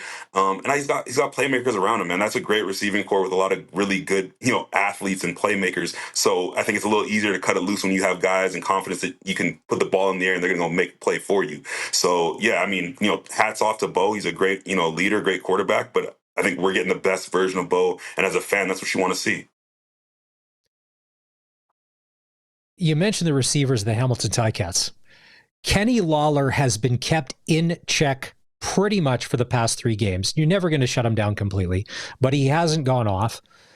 He's had some good games against the Riders in the past when he's been a Bomber, when he's been an Elk. How do you, maybe it's not a simple answer. How do you game plan against an elite talent like a Kenny Lawler? Is it more than one guy on him? Is it special zone? Like, what do you got to do to try and contain him so he doesn't blow the game open? Like you said, it's a complex answer, but I think more than anything, I had the, privilege of coaching him in Edmonton for 2 years, and I know Kenny really well. I think one thing about him that's kind of underrated, yeah, obviously you see the spectacular catches and all the, yards and touchdowns he's had this year and even in years past. But I think one thing that goes underrated is his work rate, or his relentless work ethic, both in practice and in game. So that's something that we tell our guys all the time. Like, you can't just think because maybe for 3 quarters he hasn't had a catch that it's over for Kenny. Kenny is going to be there when the game is on the line, when the chips are on the table. So for us and how we approach it, it's not going to be, hey, we only worry about Kenny Lawler. Like I said, they have a great receiving core. We're going to pay attention to everybody that's there, but we will make an emphasis, and we have made an emphasis on how we prepare, of knowing where he is pre-snap and just saying, okay, hey, this is these are the 1 or 2 guys that, more often than not, the ball is going their direction, or they're the, the play side of a call. So that's kind of how we combat that. We're focused on knowing where he is at all times, but we're not focused on just solely taking away Kenny Lawler. We want to be complete in terms of how we cover. We want to be complete in how we scheme. So we're also looking at the full, picture and the entire, formation and personnel groupings and all of that. It's the Rider Coaches Show with Jordan Linnen, brought to you by Steelcraft Doors and the Saskatchewan Rough Rider Foundation. You signed first-round global draft pick Sylvain Jungen today. He's originally from Belgium, 6'4", 260, not a small guy. Played 5 years at Georgia Tech, had a free agent tryout. I believe it was with Carolina. How excited are you guys to get him to Mosaic and inside the building? Man, I can tell you one thing is you're not going to miss him in the hallway. He's a pretty big cat. But again, we're excited. We're ecstatic to get him. Anytime you can get your first draft, your first round draft pick in the global draft in the building, I think it makes you better. And a guy like that in a frame like that, he's going to help us instantly on special teams. So, we're excited to have him. I think it's awesome to get him here finally. I know there's been, communication back and forth throughout the last few weeks because he was, on the NFL circuit and trying to figure out if he would get another opportunity. But I think his attitude and his mindset, even just talking to him in passing over the course of the day, is, I want to come in and help this team. I understand you guys are in a great position in the league, but I'm here to, fulfill my end of being a draft pick for you guys and you guys believing in my ability. So, that's what we're excited about. I think we're excited about, obviously, the intangibles. And, obviously he was productive in college, but now he's got a chance to come in and help us, in the back half of the season where those guys are going to make a huge impact. Special teamers are going to be the ones that help us, position ourselves for where we want to be at the end of the year. 6'4", 260 playing special teams. Is he going to be a gunner on punt teams? Like, what's Camp Majuri going to have drawn up for this guy? I don't want to see that guy running down my side of the field. I'm getting out of the way. I'm not standing in for that. You got some 185-pound poor defensive back that's got to try and cover that. Sam Emilis went down. There's been some injuries, but the depth has been there. It's been the next man up. How important has it been that this is year 2 of the Corey Mace system, that there's consistency and continuity for players in all 3 phases of the ball, knowing what to do? Because last year everything was new, and I know BC's going through that. Edmonton's going through that, where if you're trying to learn a new system, that's one thing, but you're also trying to play fast, which at times you can't. How comforting has it been for you to see going, okay, we've been through this, we know, everybody knows the system, we trust in this. It's got to make the job a little easier at times, does it? Most def. Yeah, I think this year has been a little bit of a sigh of relief in the sense that, the relationships we've built over the last year to a man and to a coach in the building have allowed us to have the trust in each other and the belief in each other that no matter what happens, we have the right people in the room. We have the right people in the building already. Obviously you want to add a few pieces here and there, and you obviously want to make sure that you continue to have the depth, especially in the back half of the year. But I think right now where we're at as a team and as an organization, like, we have some really good players that aren't even playing yet. Some guys that are on practice squad, some guys that are maybe in backup roles, or guys that are nursing injuries that we know when those guys get an opportunity or when those guys come back from injury, we're even better than we are right now. And obviously, we've had some success with guys stepping up, and, hats off to our receiver room. That room is extremely deep, and there's guys in that room that haven't even had an opportunity yet that will, given an opportunity, I would assume will be able to make the most of it. So, again, hats off to our personnel department, Jeremy O'Day and Kyle Carson, and then what they do in terms of making sure we have the right people, but also Coach Mace, man, he does a really good job of pushing these guys during the week and over the course of the season to be able to say, hey, you're one stub toe away from being an integral part of what we're doing. And the other part of it too is, guys knowing that even when they're not playing, they're still loved on. We try to do our best to make sure every P squad guy is, feeling like they're a part of what we're doing, and, rewarding those guys for their efforts throughout the week. Cause that's, like I said, those are the guys that at any given point could be the guys starting for us. So, year 2's been a blessing in that regard. I mean, obviously we're still battling a ton of issues and injuries like a lot of teams are, but, again, we look around the room and we're going, if this guy's got to play or that guy's got to play, we're going to be all right.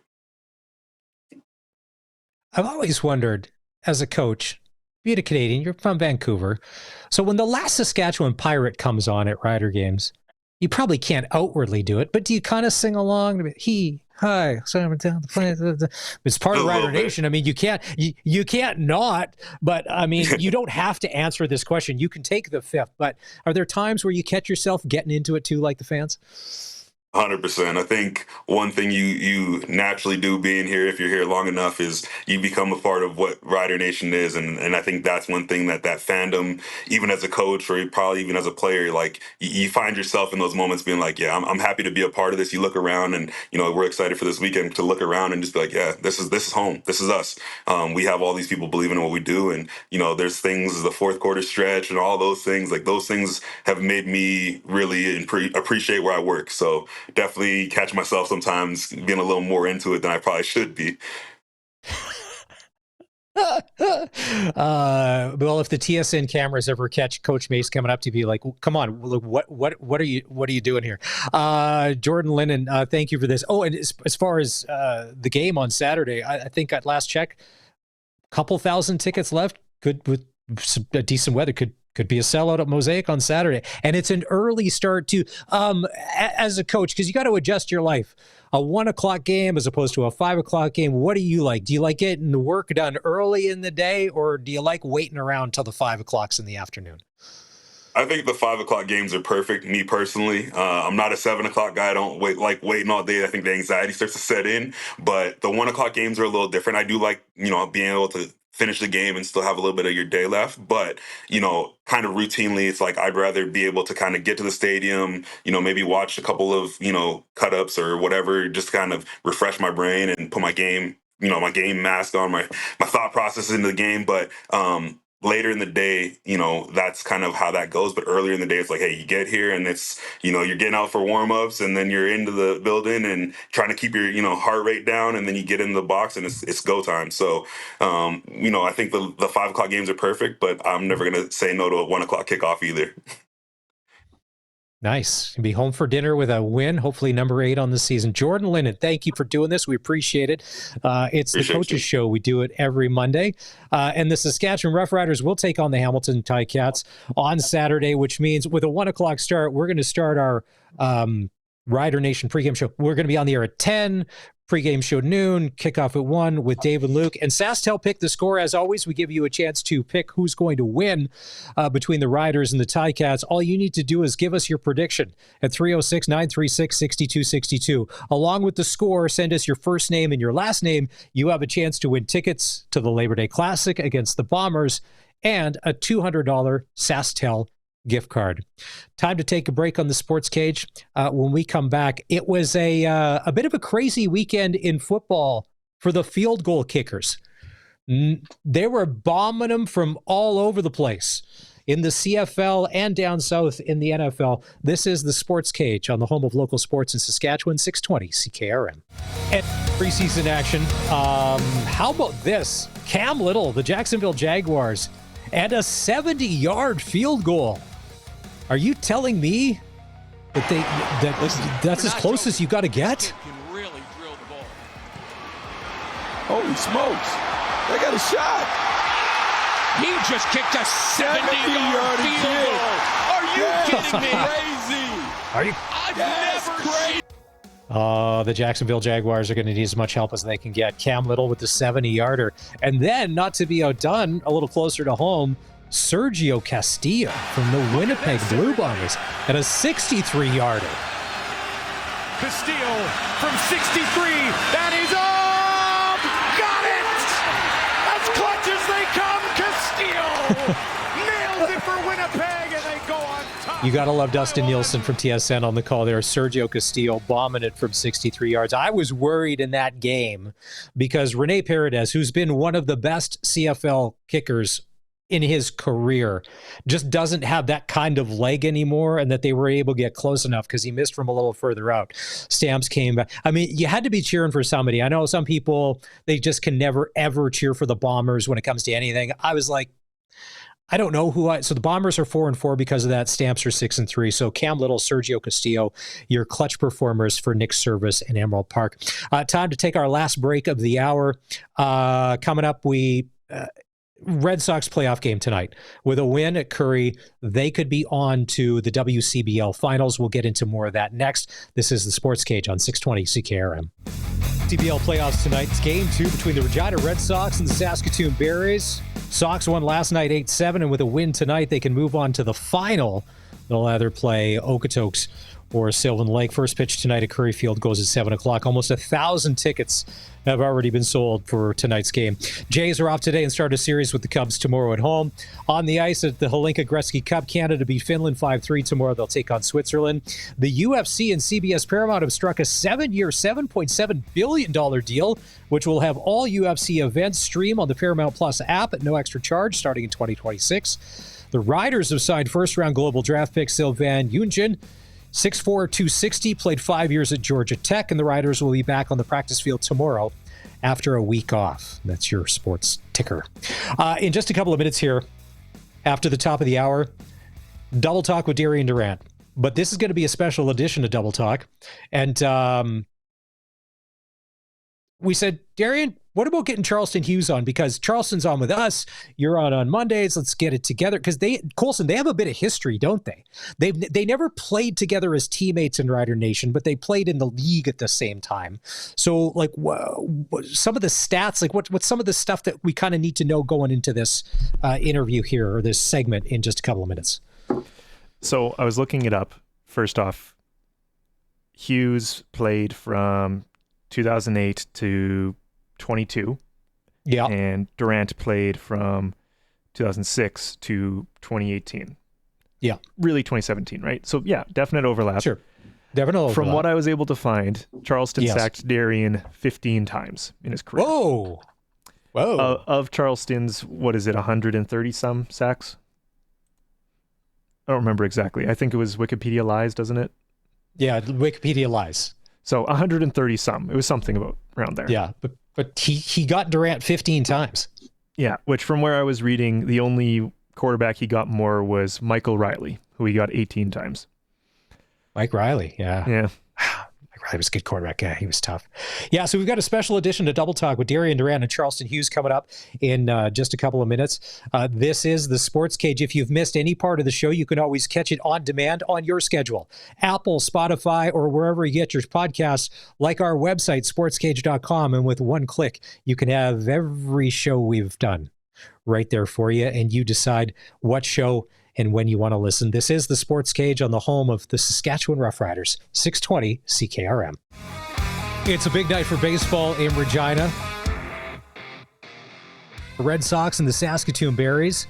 It's a short series, best of three, and Gary Brotzel, as we chatted with him on the show last week, you get hot and all sorts of good things can happen. So the Sox win last night 8-7 in 11 innings. So tonight, with a win over the Berries, they could move on to the WCBL final to play either the Sylvan Lake Gulls or the Okotoks Dogs. First pitch tonight at Curry Field goes at 7. Not the best weather. Some rain falling in Regina. So far, so good. Things could let up. Could be showers on and off, but as far as we know, everything's a go. If there is a Game 3, and if things get played tonight, it would be played tomorrow night in Saskatoon. This is the Sports Cage. Thanks for being part of it. Whether you're listening on 620 CKRM or you're watching on our social channels on X or on YouTube, we appreciate it. We're getting set here for what we think is going to be a little bit of fun. A special Monday edition of Double Talk with Darian Durant and special guest Charleston Hughes. Let's get to that right now. Colson, let's get things fired up.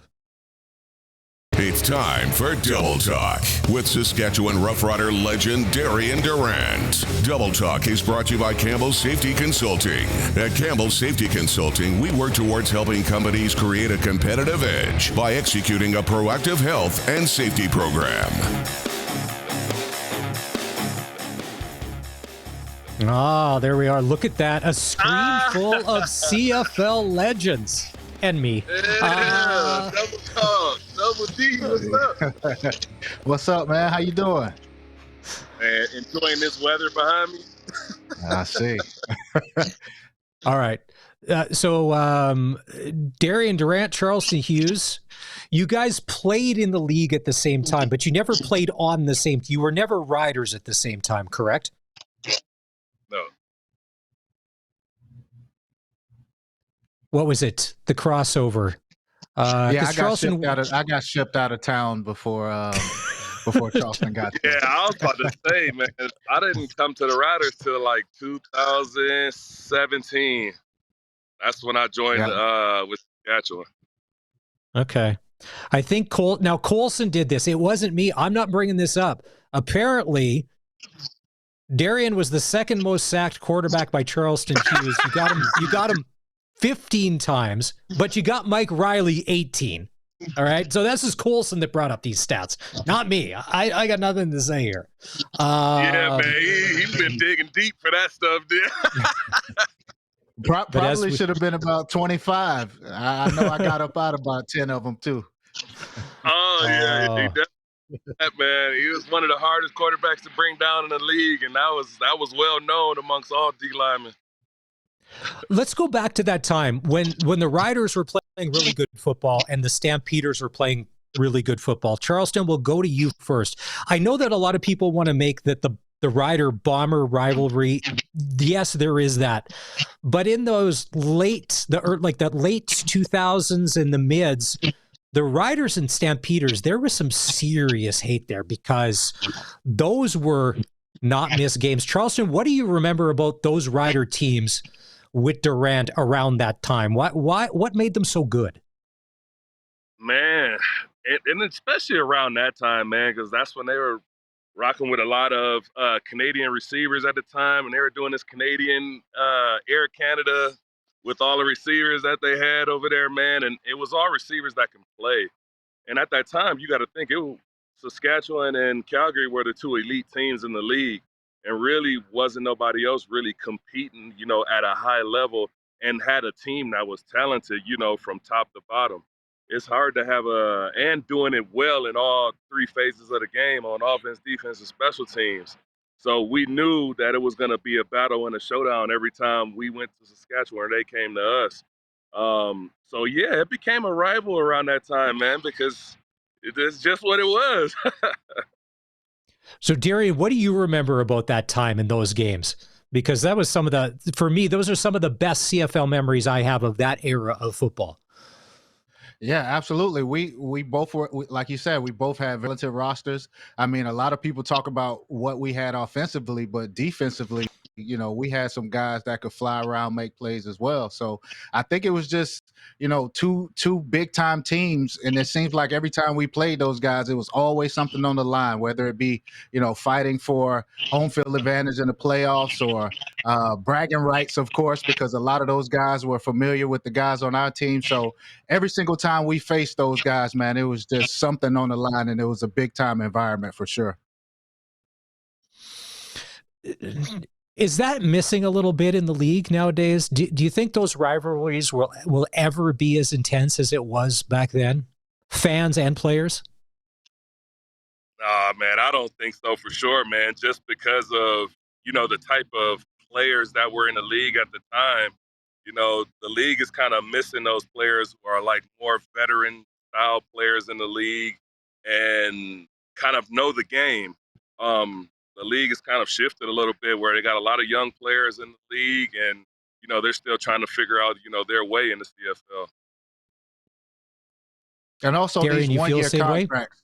Yeah, these one-year contracts are, you don't have the type of continuity in these teams like we had and Calgary did back then. I mean, it was easy to see 5 or 6, 7 or 8 year veterans on each squad back then. I mean, guys who were in the communities, guys who, made sure that they didn't just leave for the money. They wanted to be a good team and stay, where they made their name. So I don't think you see much of that these days. Guys are quick to, sign a one-year deal and get out of town. Whereas back when we were going at it, guys locked in for 2, 3, 4 years at a time.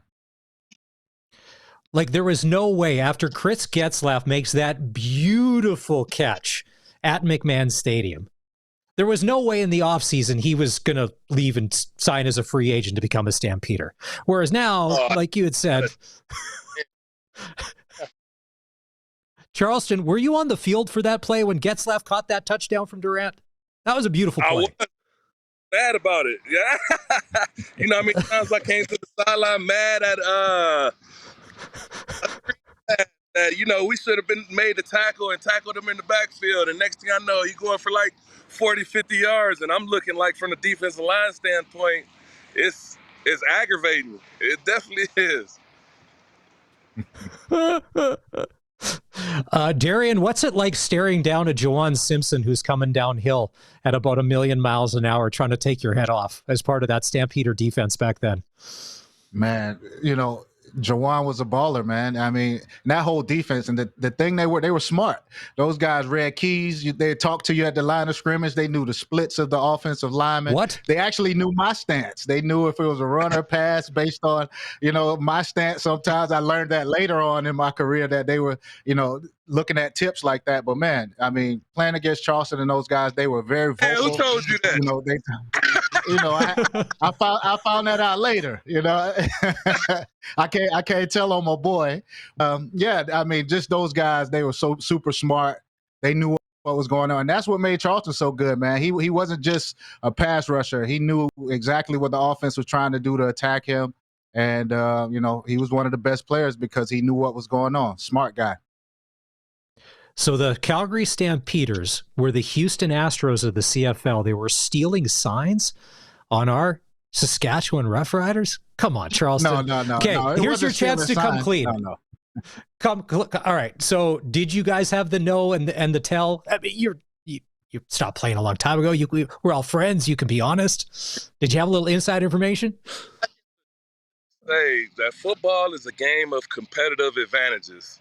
And how you get those competitive advantages, gives you the upper hand and increases your percentages on winning the game. Now, me personally, I took it upon myself to know the offensive lineman that I'm facing and the quarterback that I'm facing. So I knew personally how deep this quarterback drops. In certain situations, I knew where the landing point was for that. I knew if one foot was forward, one foot was back. If the right foot's forward, it's probably a run. If his feet are even, then I'm pretty sure they're probably passing. I knew everything, every step of the way, from an offensive lineman having his heel down on the ground to having his heel up off the ground, whether it was run or pass. I listened to snap counts. I listened to, verbal language between the O-linemen. I mean, I play TV copies and I rewind over and over on TV copies, listening to the cadence of the quarterback to gauge my get off from the line of scrimmage. Like, I took into account trying to find any competitive advantage, period, that I would have. Darian, do you think that kind of work, like what he just said to me, which I'm like, wow, that seems intense. Do you think that kind of work is being put in nowadays by guys in the league, that attention to detail? I don't think so. Not at all. I mean, like I said, these guys, first of all, they're not in one place long enough with the same coach. First of all, you have to be taught how to watch film. You have to be taught how to look for tendencies, how to break down film. And if guys are switching from defensive coordinator to defensive coordinator, you can't get a bead on this team. When we played Charleston and Calgary, we played each other 3-4 times a year. Well, if I'm in Saskatchewan this year and I'm in Hamilton next year and I have to now play Montreal 4 times, it kind of, switches up the advantages that you can get. So whenever you can hone in, especially when you're playing against a team so many times and the games are always going to come down to one play here or there, or who had, like Charleston said, competitive advantage. Guys just don't have that time these days to put in that type of work. Yeah, especially in the NFL, man. You got to think that a lot of stuff is passed down from generation, right? So when you got a bunch of older players that, are before you, you kind of learn from those guys that kind of pass the information down. I mean, before I retired, I tried to pass as much knowledge as I could to as many guys that I played with to give them the competitive advantage, give them the blueprint of, how I, paved the way in my career, because I didn't have nobody to really teach me. I had to kind of figure it out and learn it over time and watch other guys like the Cam Wakes and the Phillip Hunts and the guys like that. I had to watch these guys and kind of see what are they doing, what are they reading, how are they figuring this out. So it took a lot of film study for me to kind of figure out, I see what they're seeing now. Let's go to the games on the weekend. This is Double Talk with Darian Durant. Charleston Hughes is joining us on this special edition today. BC goes to Hamilton, and they end up winning in overtime. And it was unfortunate. Tim White fumbles, and then the Lions kick the field goal. I like the fight in BC, and I like the fight in Hamilton. Do you think that this win, Darian, can maybe get BC pointed in the right direction? Because Nathan Rourke, he was balling out there. You could tell that the game it's like it meant something to him. We'll see. I mean, I think we're still trying to figure out who BC really is. I mean, a couple weeks ago, they went to Montreal and won late in the game, and we thought, okay, here they are. They're going to turn the corner, and then, they suffer a couple losses from there. So I think the homework still needs to be done on BC. We don't know who they are yet, but I think this is a huge win. Whenever you have to compete with Winnipeg and Calgary and Saskatchewan out west, you have to get as many wins as you can. So kudos to BC for getting a big win on the road, but I'm still not ready to say what they are because I just don't know yet. Charleston, are you buying BC stock right now? Huh? Are you buying BC Lions stock at this point of the season, or are you in a waiting pattern too? No way, man. You got to wait it out. No, man. I wouldn't put none of my eggs in that basket. And then Friday night, Cody Fajardo and the Edmonton Elks go into Montreal. Last minute drive, they go down and win. Whether you think it's pretty or not, or it doesn't follow the right sort of path, Cody's a gamer, and Cody does what Cody does, and he kind of did his thing. I was happy to see that they got the win. He has made the Elks, I know they're only 2-6 or 2-7, but he's made them competitive again, right? Like they have to be taken seriously with him at quarterback.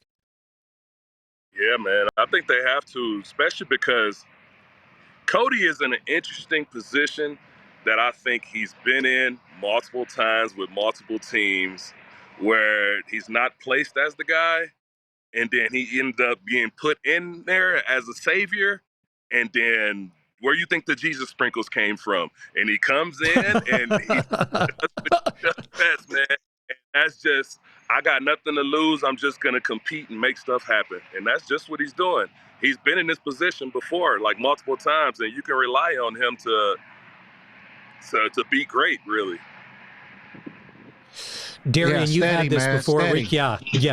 Yeah. That's the word I like to use for Cody. Okay. Steady? What did you like about steady. his game on Friday? He's just steady. I mean, he's not going to hurt you. He's going to use his legs when he needs to. He's going to complete the tough pass. And in the fourth quarter, he's going to have you in a position for a game-winning drive. I mean, he's not going to wow you. There's nothing, overly, especially, athletically with him. But I just always putting the team in position. He's making the plays when they present themselves. And, he's giving this Edmonton team some life. I mean, I think with Trey Ford at quarterback, you know what you're going to get. There'll be a spectacular play here or there, but they could just never hang around because he wasn't consistent enough in the pass game. And Cody is just giving this team, whenever you believe as his teammates, he picks up the game of everyone around him. And they believe in Cody because they know he's the Grey Cup champ. And this team is playing like it. Charleston, what does that do for you as a defender when there's a quarterback change like this and you got a guy that can ball a little bit? Just what does that do to the spirits of the defense? I mean, really, you got to change up your game plan. Like, I would never go into a game playing against a player like that and not know exactly how I'm going to attack this guy and, kind of diffuse what he does best. I would just never put myself in that position. I wouldn't even if I was coaching a defensive line, I would let them know right off the bat, like, look, this is what we're going to get. We're going to get a player who really doesn't have a lot to lose. He's going to play his best game like he's going into a Grey Cup winning championship game, and he's going to play like that every game. So when it comes down to it, he's going to use his legs, like Double D said. He's going to throw good passes. He's marching the ball downfield. He's doing his best not to make mistakes. He's not trying to turn the ball over. I mean, you really got to be patient and attack this guy the right way. Ottawa and Toronto, and Darian, when we chatted last week, we kind of had no idea what may happen in this football game because they were kind of erratic at best at times. You saw a shootout 46-42. Ryan Dinwiddie said there was it passengers this week on the squad or whatever. It was exciting football, but if you watched, it was a little frustrating too because the same mistakes were happening and on both sides of the ball for both teams, and Ottawa ends up coming out with a win. If you're a defensive guy, you're frustrated. I mean, but as an offensive guy, whenever you could, complete 80% of your passes, almost 400 yards, 5 touchdowns. Speaking of Drew Brown, it's a hell of an offensive day. So I didn't think that we'd see a shootout like this. I thought, Toronto had enough to beat Ottawa, but with the mistakes, like you said, you just can't make those mistakes. And we all know Dinwiddie, he's pissed off about that, and he's letting the guys know, all this week about all those mistakes. But, kudos to Ottawa for going in there and getting a big win. Charleston, you had them down 22-1 in the first quarter. Turning red, yelling and cussing like. Oh, yeah, the Argonauts, if you missed it, they were up 22-1. What was it in the second quarter? And I thought, well, this game's over. So I went and did some stuff around the house, and I came back in the third quarter, and I'm like, whoa, this game is this is not over. This is actually a game again. I mean, as a defense at times, Charleston, do you throw up your hands and go, I don't know what to do? Because whatever we're doing, it's not working. It's frustrating. Hey, man, I don't know. Like I said, I've never been that guy. You got to try to do what you can. And if the chip's not falling in your favor, man, you got to figure out what I need to do different to have an impact in the game. Cream always rise to the top, man. The best players, that's when you see, who your guys are in times like that. All right, it's a special edition of Double Talk. It's Darian, Durant, and Charleston Hughes today for Campbell Safety Consulting. Guys, we're going to take a break, and we come back. We'll talk about the Jake Herslow hurdle. We'll also talk about the Stamps and the Bombers, and then the Riders and Ticats this week as Hamilton comes to town, the best team in the East Division. This is Double Talk on the home of the Saskatchewan Roughriders, 620 CKRM. The Saskatchewan Rough Rider Foundation is giving you a chance to win a Sparkling Hill Spa getaway this week with flights to Kelowna, 2 nights hotel at Sparkling Hill Resort, and a Kerr Spa couples massage. Sounds romantic. Or you could take $4,500 cash. Entry deadline is Thursday. 5. You can buy your tickets at riders5050.ca. It's the Monday edition of Double Talk for Campbell Safety and Consulting. Saskatchewan Rough Rider legend Darian Durant, as always, and Saskatchewan Rough Rider and Calgary Stampede. He's a CFL legend. Don't believe the stats on Wikipedia. Charleston Hughes joins us. Charleston, the last time we had you on, you said you were going to SeaWorld on vacation with the family. Did you make it to SeaWorld, and how was it? I didn't make it. What? Yeah, man, I diverted on a different road trip. So I'm in Wheatling, Wyoming right now. And what are you doing there? Yeah, I went in the complete opposite direction of where SeaWorld was. I'm actually heading to Casper, Wyoming. Okay. Little work trip? Yep, on a little work trip. Probably go hang out in the mountains for a little bit. Go chase some bears. Chase some elk, try to take down an elk, all that good stuff. Nice. It's a good thing. It's a good thing nobody from PETA is listening to the show right now when you just said that.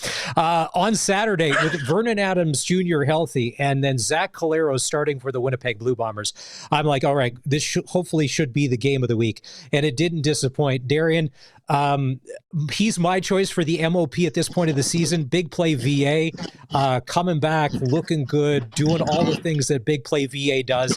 If anything, he's a calming presence. He's instilled confidence in that young Stampeder team, right?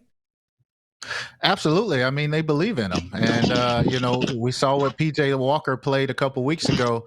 I mean, VA has to be healthy. He's pretty much this team's only hope. So, he's been steady all season, barring injury. Like I said, I think he's one of the best, if not the best quarterback in the league.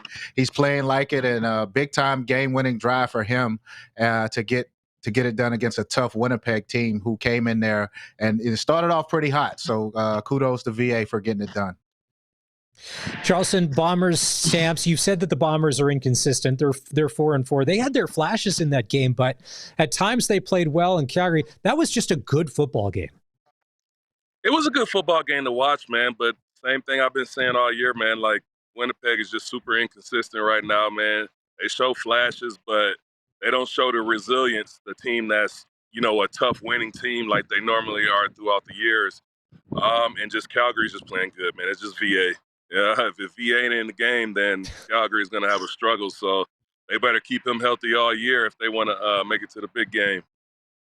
Huff, if you're listening, we're sorry. We didn't mean to pick you last in the preseason polls. It's still early. It's still early, man. I wouldn't write that off yet. Hey, don't start writing them off too early. It's early, man. I know. The laugh, if you're just listening on the radio and you're not watching the stream, the laugh is Charleston, Hughes, Darian, Durant. This is Double Talk for Campbell Safety Consulting. All right. So the Riders are 7-1 and they had the bye week.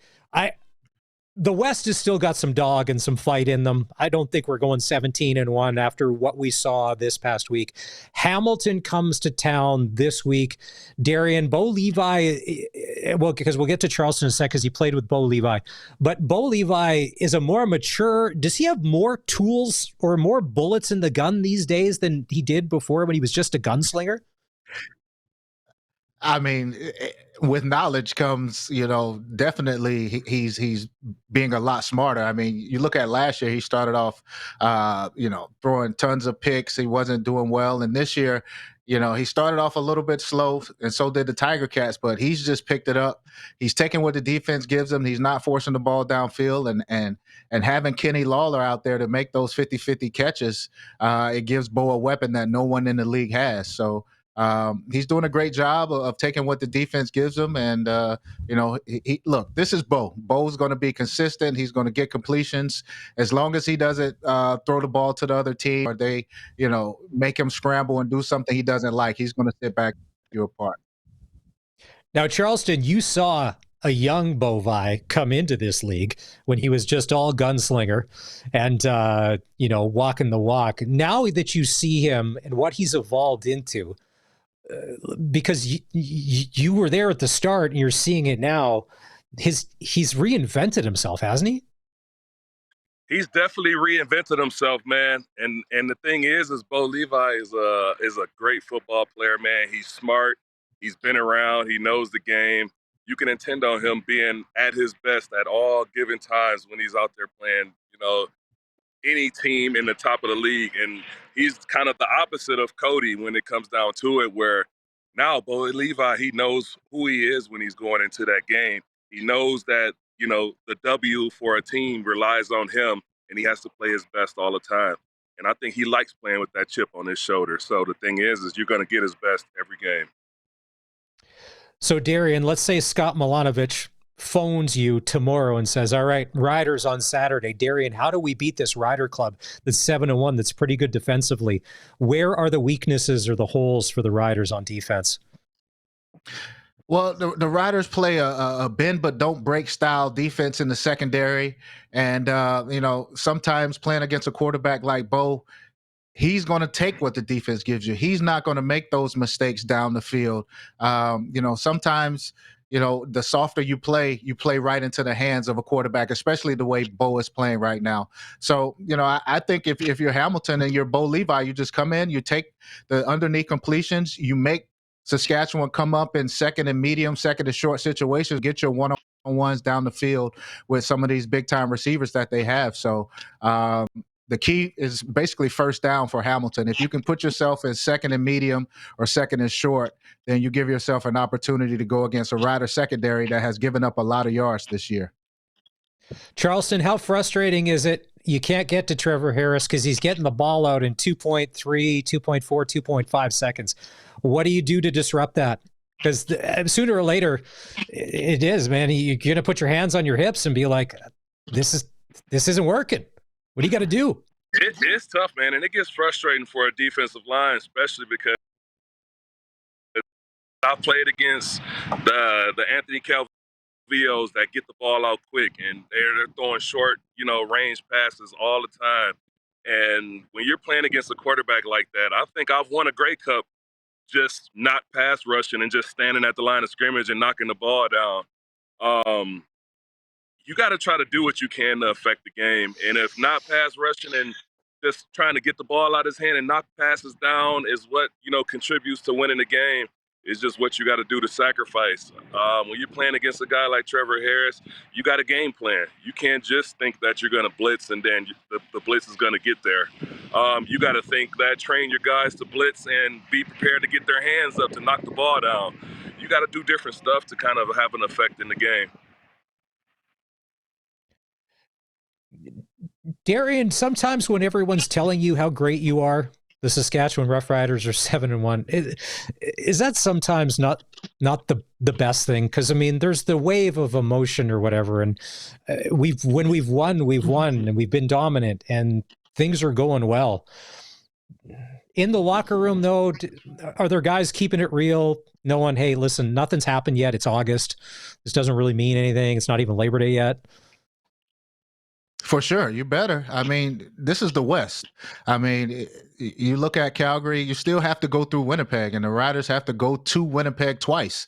It's not easy to win in that building. So I think this is a must-win for the Riders. They have to beat Hamilton because going into Calgary next week and then playing Winnipeg back-to-back, you have to look at it as, you're going to lose one of those games, possibly two huge road games in the West. So whenever you're in the West, I don't care what your record is. You should never think that you've got it in the bag. You just never know, man. Anybody can get hot. The weather can change.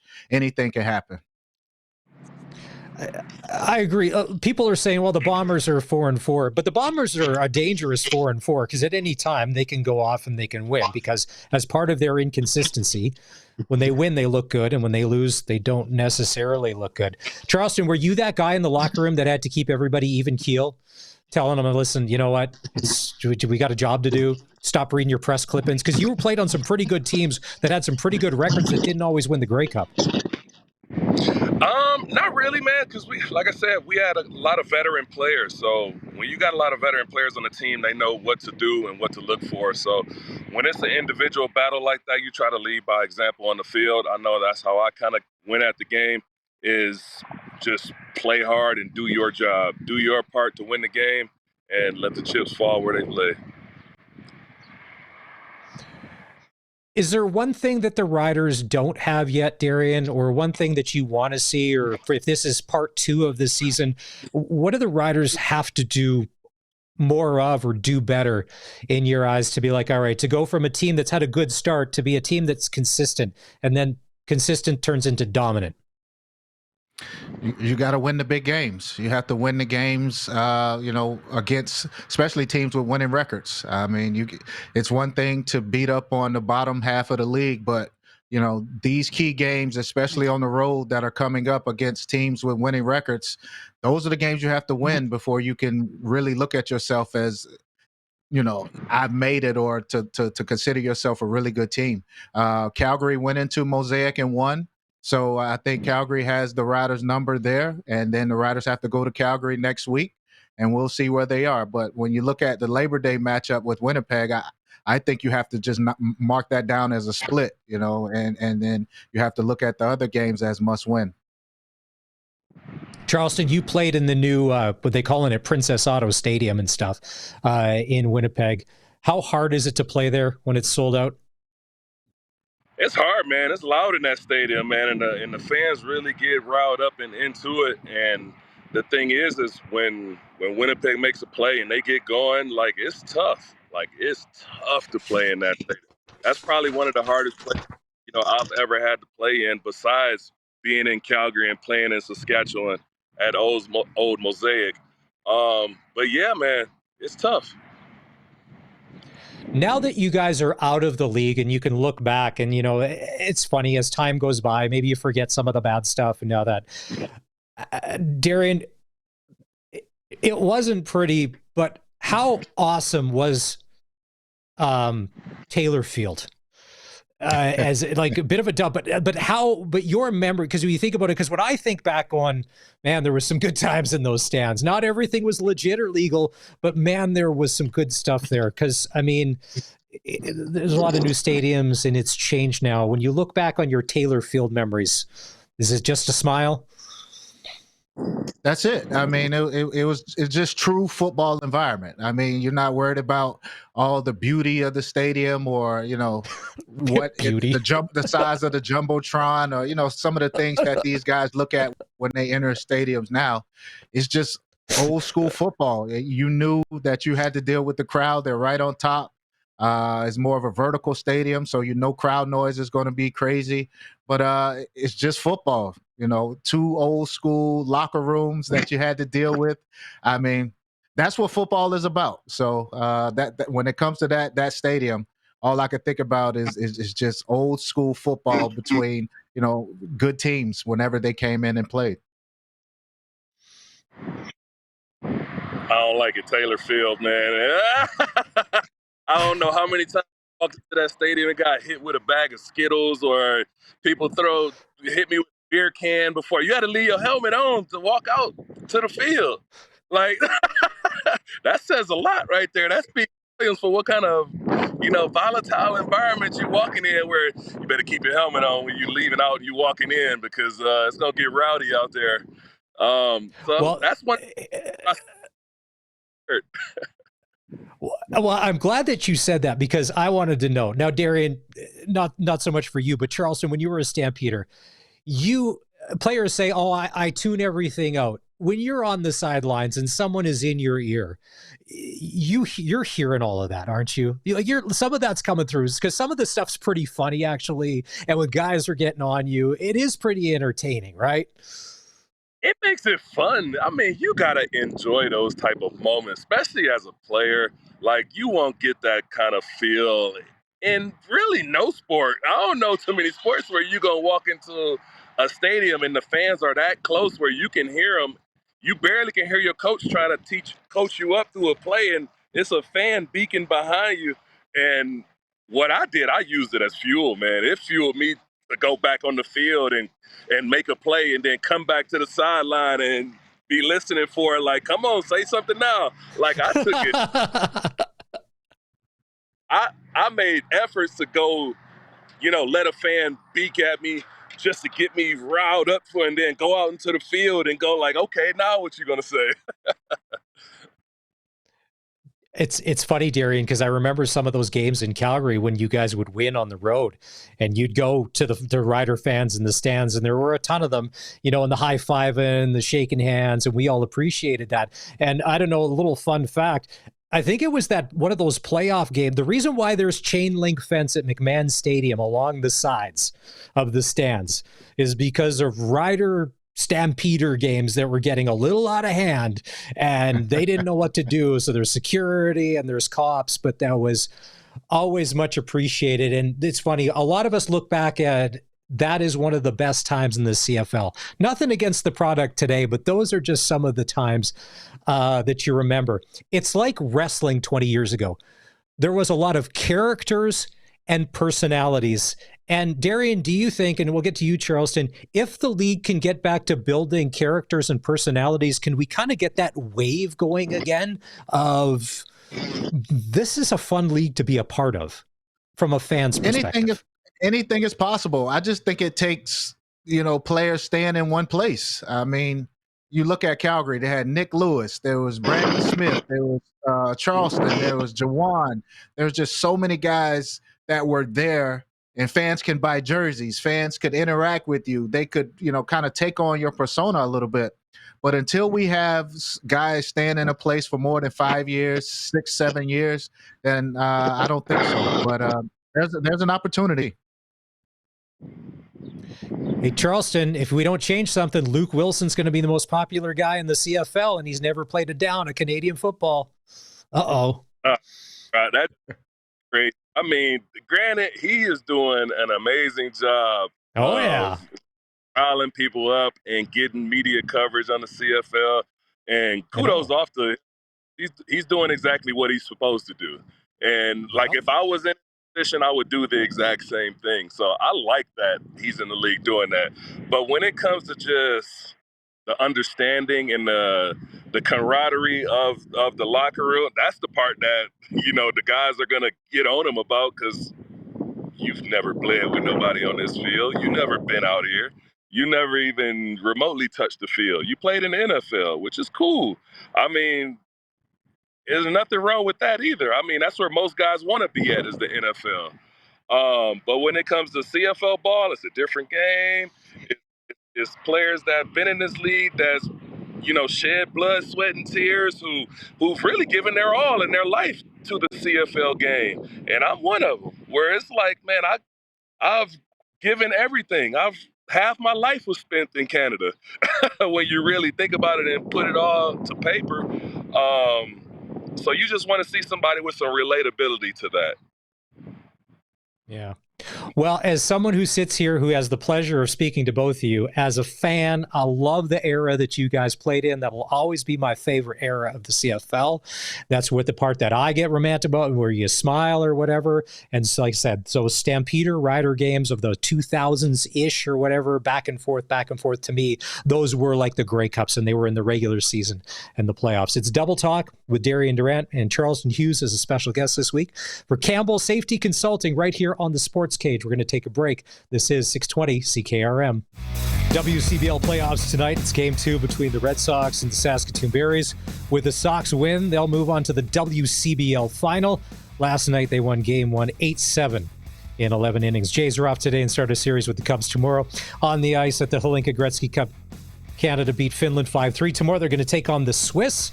The UFC and CBS Paramount have struck a 7-year, $7.7 billion deal, which will have all UFC events streamed on the Paramount Plus app at no extra charge starting in 2026.